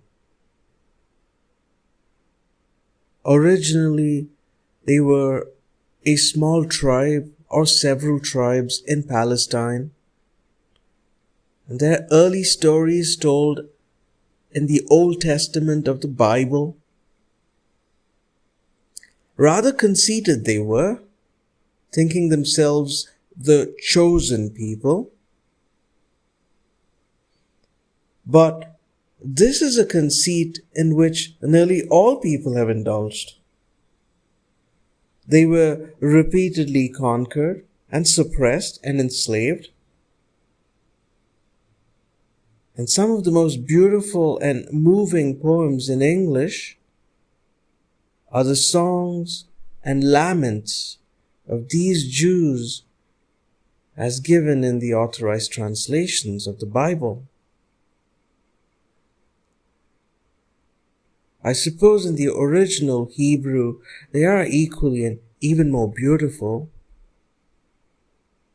I shall give you a few lines from one of the Psalms. Quote, "By the waters of Babylon we sat down and wept, and we remembered thee, O Zion. As for our harps, we hang them up upon the trees that are therein. For they that led us away captive require of us then a song and melody in our heaviness, Sing us one of the songs of Zion. How shall we sing the Lord's song in a strange land? If I forgot thee, O Jerusalem, let my right hand forget her cunning. If I do not remember thee, let my tongue cleave to the roof of my mouth. Yea, if I prefer not Jerusalem in my mirth. End quote.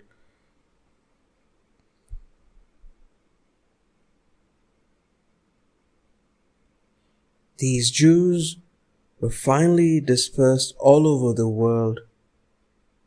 They had no home or nation, and everywhere they went, they were treated as unwelcome and undesirable strangers. They were made to live in special areas of cities apart from the others. Ghettos, these areas were called, so that they might not pollute others. Sometimes they were made to put on a special dress. They were humiliated, reviled, tortured, and massacred. The very word Jew became a word of abuse, a synonym for a miser and a grasping moneylender. And yet, these amazing people not only survived all this, but managed to keep their racial and cultural characteristics and prospered and produced a host of great men. Today, they hold leading positions as scientists, statesmen, literary men, financiers, businessmen, and even the great socialists and communists have been Jews. Most of them, of course, are far from prosperous. They crowd in the cities of Eastern Europe and from time to time suffer pogroms or massacres. These people, without home or country, and especially the poor among them, have never ceased to dream of old Jerusalem, which appears to their imaginations greater and more magnificent than it ever was, in fact. Zion they call Jerusalem, a kind of promised land. And Zionism is this call of the past, which pulls them to Jerusalem and Palestine.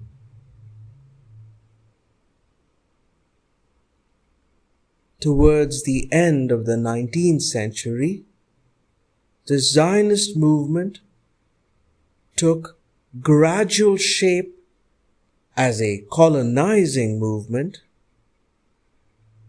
and many Jews went to settle in Palestine.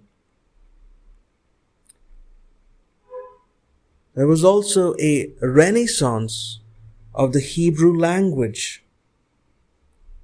During the World War, the British armies invaded Palestine. As they were marching on Jerusalem, the British government made a declaration in November 1917 called the Balfour Declaration. They declared that it was their intention to establish a Jewish national home in Palestine. This declaration was made to win the goodwill of international Jewry. And this was important from the money point of view. It was welcomed by Jews, but there was one little drawback. One not unimportant fact seems to have been overlooked. Palestine was not a wilderness or an empty, uninhabited place. It was already somebody else's home. So that this generous gesture of the British government was really at the expense of the people who already lived in Palestine. And these people, including Arabs, non-Arabs, Muslims, Christians, and in fact everybody who was not a Jew, protested vigorously at the declaration, at the Balfour Declaration. It was really an economic question. These people felt that the Jews would compete with them in all activities, and with the great wealth behind them, would become economic masters of the country. They were afraid that the Jews would take the bread out of their mouths and the land from their peasantry. The story of Palestine ever since has been one of conflict between Arabs and Jews, with the British government siding with one or the other as occasion demanded, but generally supporting the Jews. The country has been treated as a British colony with no self-government. The Arabs, supported by the Christians and other non-Jewish peoples, have demanded self-determination and complete freedom. They have taken strong objection to the mandate and to fresh immigrants on the ground that there is no room for more. As Jewish immigrants have poured in, their fear and anger have increased. They, the Arabs, have declared that Zionism had been an accomplice of British imperialism. Responsible Zionist leaders had constantly urged what an advantage a strong Jewish national home would be to the English in guarding the road to India, just because it was a counteracting force to Arab national aspirations. How India crops up in odd places. The Arab Congress decided to non-cooperate with the British government and to boycott the elections to a legislative council which the British were forming. This boycott was very successful and the council was not formed. The policy of non-cooperation of a kind lasted for several years. Then it weakened to some extent. And some groups gave partial cooperation to the British. Even so, the British could not get an elective council, and the High Commissioner governed as an all-powerful sultan.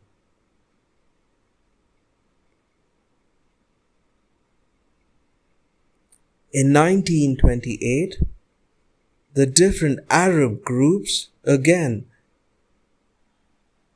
united in the Arab Congress and demanded a democratic parliamentary system of government as of right. They further very bravely stated that the people of Palestine cannot and will not tolerate the present absolute colonial system of government. An interesting feature of this new wave of Arab nationalism was the stress laid on economic questions. This is always a sign of growing appreciation of the realities of the situation. In August 1929, there were big Arab Jew riots. The real cause was Arab bitterness and fear due to the growing wealth and numbers of the Jews, as well as the Jewish opposition to Arab demands for freedom.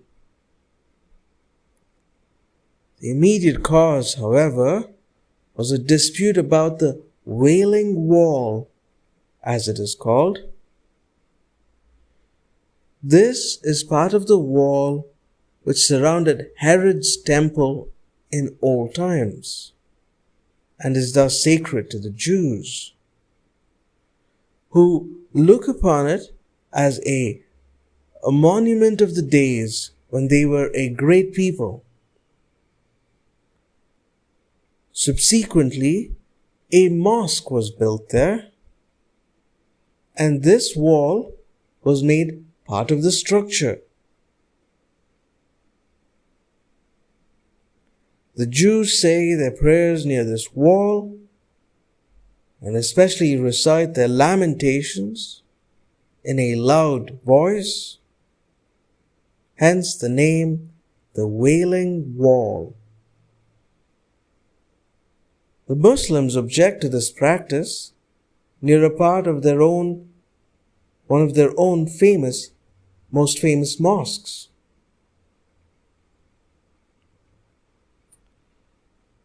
After the riots were put down, the struggle continued in other ways. And the curious part of it is that the Arabs had the full support of all Christian churches in Palestine. Both Muslims and Christians thus joined together in great strikes and demonstrations. Even women took a prominent part. This shows that the real trouble was not religious, but economic conflict between the newcomers and the old residents. The League of Nations strongly criticized the British administration for its failure to fulfill its mandatory duties, and especially for having failed to prevent the riots of 1929.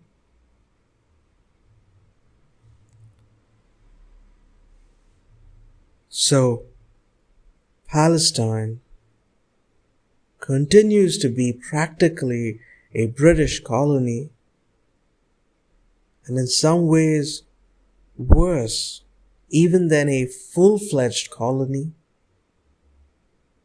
And the British are continuing this state of affairs by playing the Jew against the Arab. It is full of British officials, and all high posts are occupied by them. As usual with British dependencies, very little has been done for education. In spite of the strong desire of the Arabs for it. The Jews, with their great financial resources, have fine schools and colleges. The Jewish population is already nearly a quarter of the Muslim population, and their economic power is far greater. They seem to look forward to the day when they will be the dominant community in Palestine. The Arabs tried to gain their cooperation in the struggle for national freedom and democratic government, but they rejected these advances. They have preferred to take sides with the foreign ruling power and have thus helped it to keep back freedom from the majority of the people. It is not surprising that this majority, comprising of the Arabs chiefly and also the Christians, bitterly resent this attitude of the Jews.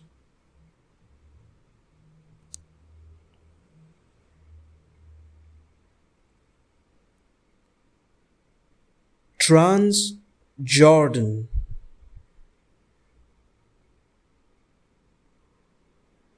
Adjoining Palestine, across the river Jordan, is yet another little state, a post-war creation of the British. This is called Transjordan.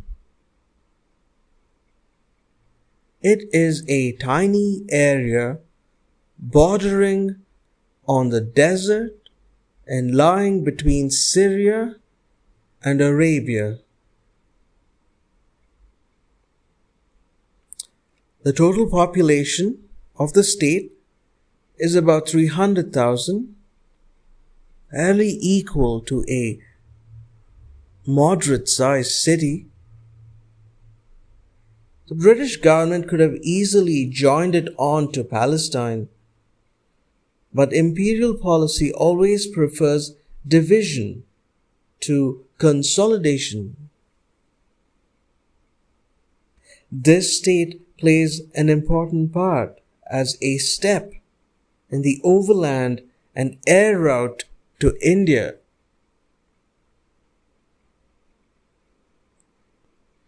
It is also a useful border state between the desert and the fertile lands leading to the sea on the west.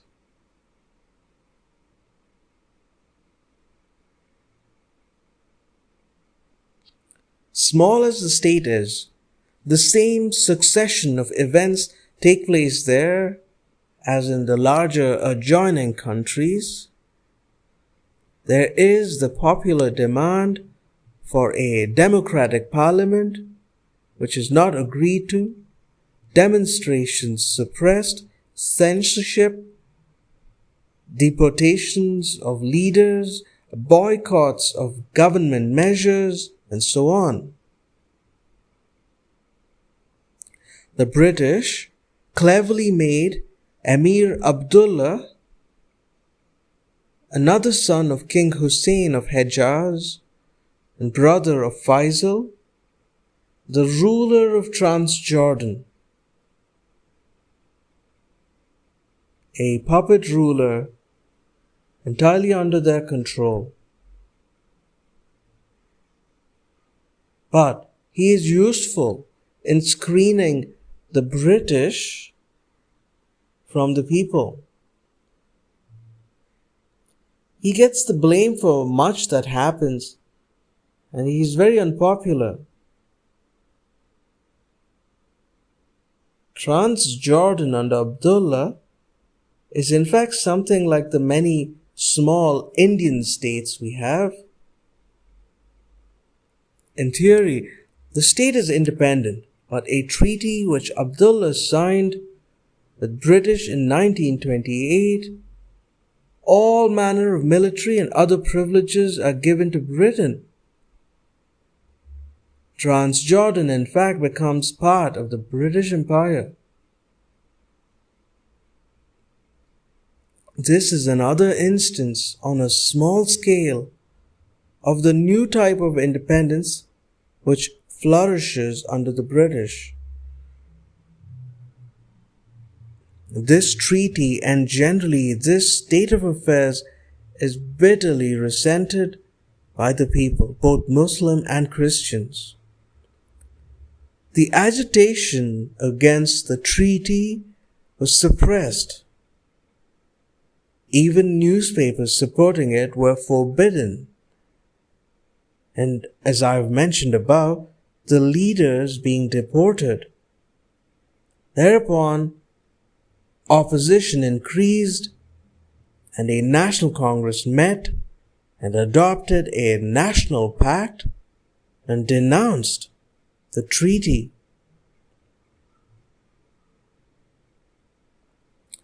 When the electoral roll for the new elections was being prepared, it was boycotted by the overwhelming majority of the people.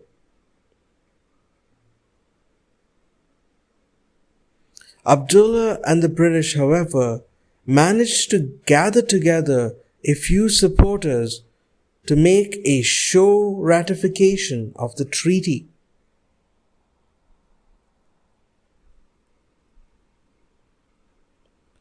During the troubles in Palestine in 1929, there were great demonstrations in Transjordan against the British and the Balfour Declaration. I go on writing to you at great length of happenings in different countries, and they seem to be the same tale repeated again and again.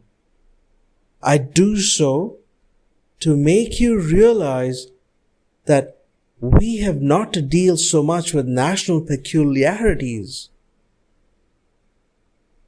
as all of us are apt to imagine in our respective countries,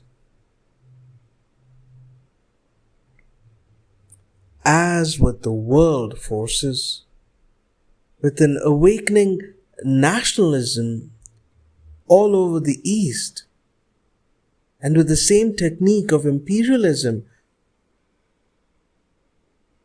to combat it. As nationalism grows and advances, the tactics of imperialism change slightly. There is an outward attempt to appease and give insofar as forms are concerned. Meanwhile, as this national struggle progresses in different countries, the social struggle, the class conflict between different classes in each country also grows more obvious, and the feudal and to some extent the possessing classes side more and more with the imperialist powers.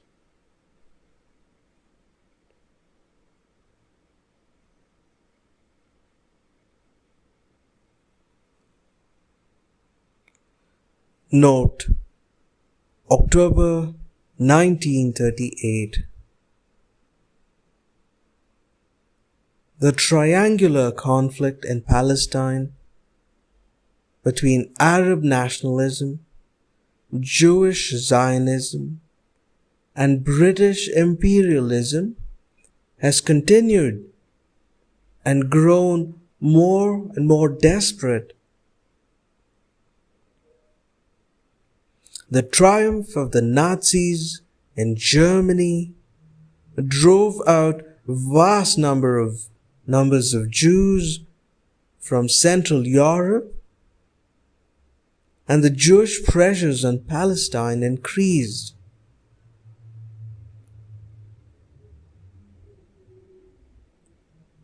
This intensified the apprehensions of the Arabs that they would be submerged in floods of Jewish immigration, and that Palestine would be dominated by the Jews. The Arabs fought against this, and some of them took to terrorist activities. Later, some of the extreme Zionists retaliated in kind.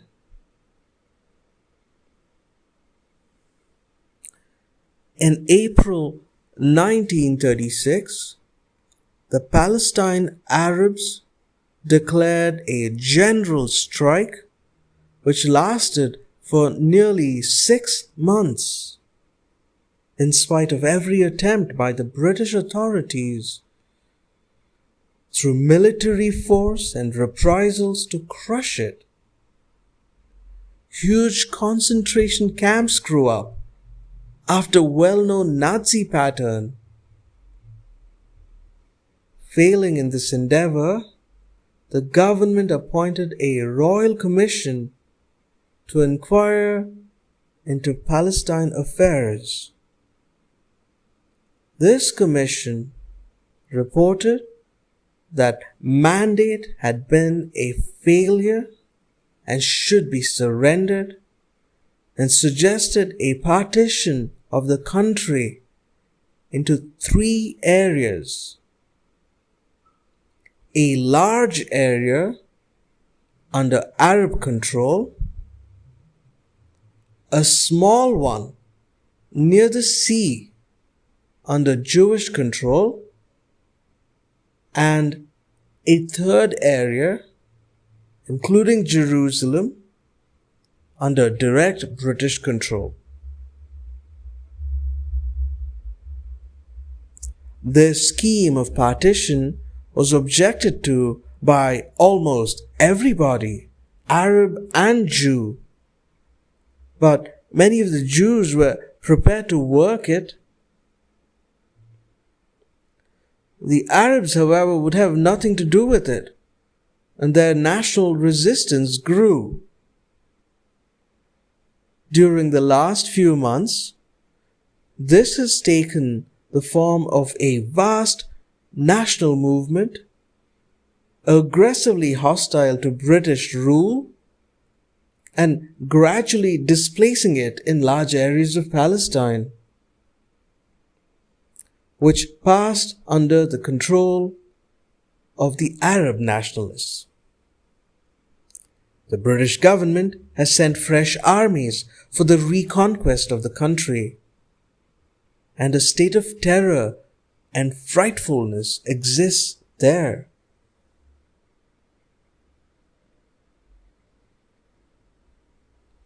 The Arabs, unfortunately, indulged in a great deal of terrorism.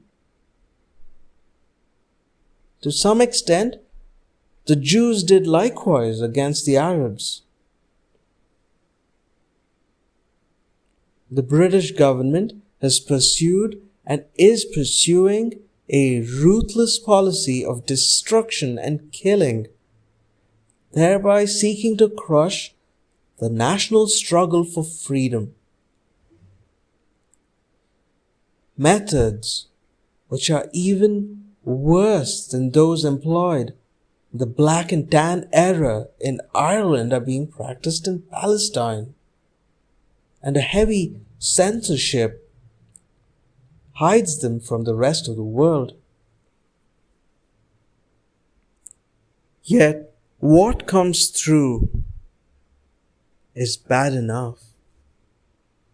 I have just read of Arab suspects being herded together by the British paramilitary forces in huge barbed wire enclosures called iron cages, each of these cages holding 50 to 400 prisoners who are fed by their relations like animals in a cage.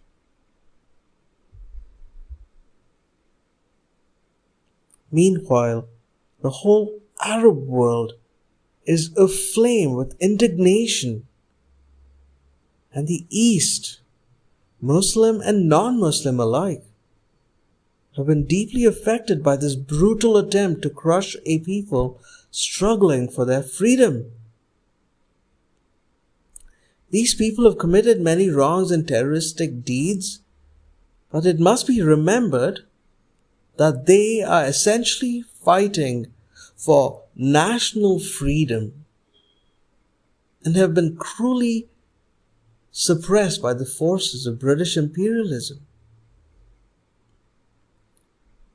It is a tragedy that two oppressed peoples, the Arabs and the Jews, should come into conflict with each other.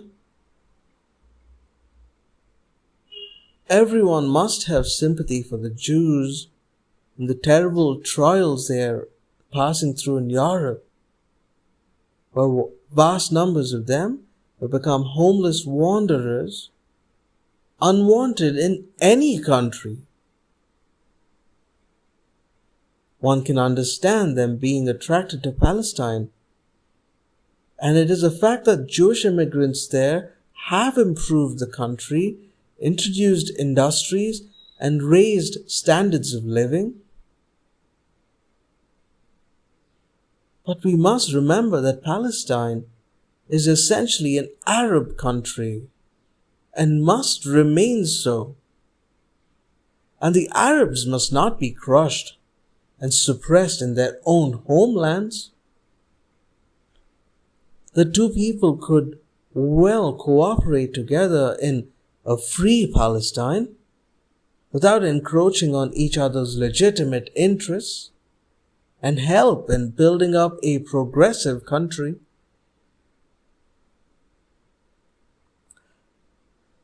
Unfortunately, Palestine, being on the sea and air route to India and the East, is a vital factor in the British imperial scheme, and Jews and Arabs have both been exploited to further the scheme. The future is uncertain. The old scheme of partition is likely to fall through, and a larger Arab federation with a Jewish autonomous enclave is in the air. It is, however, certain that Arab nationalism in Palestine will not be crushed, and the future of the country can only be built upon the stable foundation of Arab-Jew cooperation and the elimination of imperialism.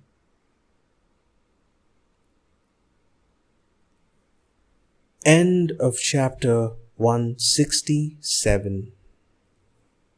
Palestine and Transjordan. This is a reading recording from the Glimpses of World History, book by Jawaharlal Nehru, reading by Citizen Zero of India. We thank our listeners for tuning in for this session. Thanks and bye-bye.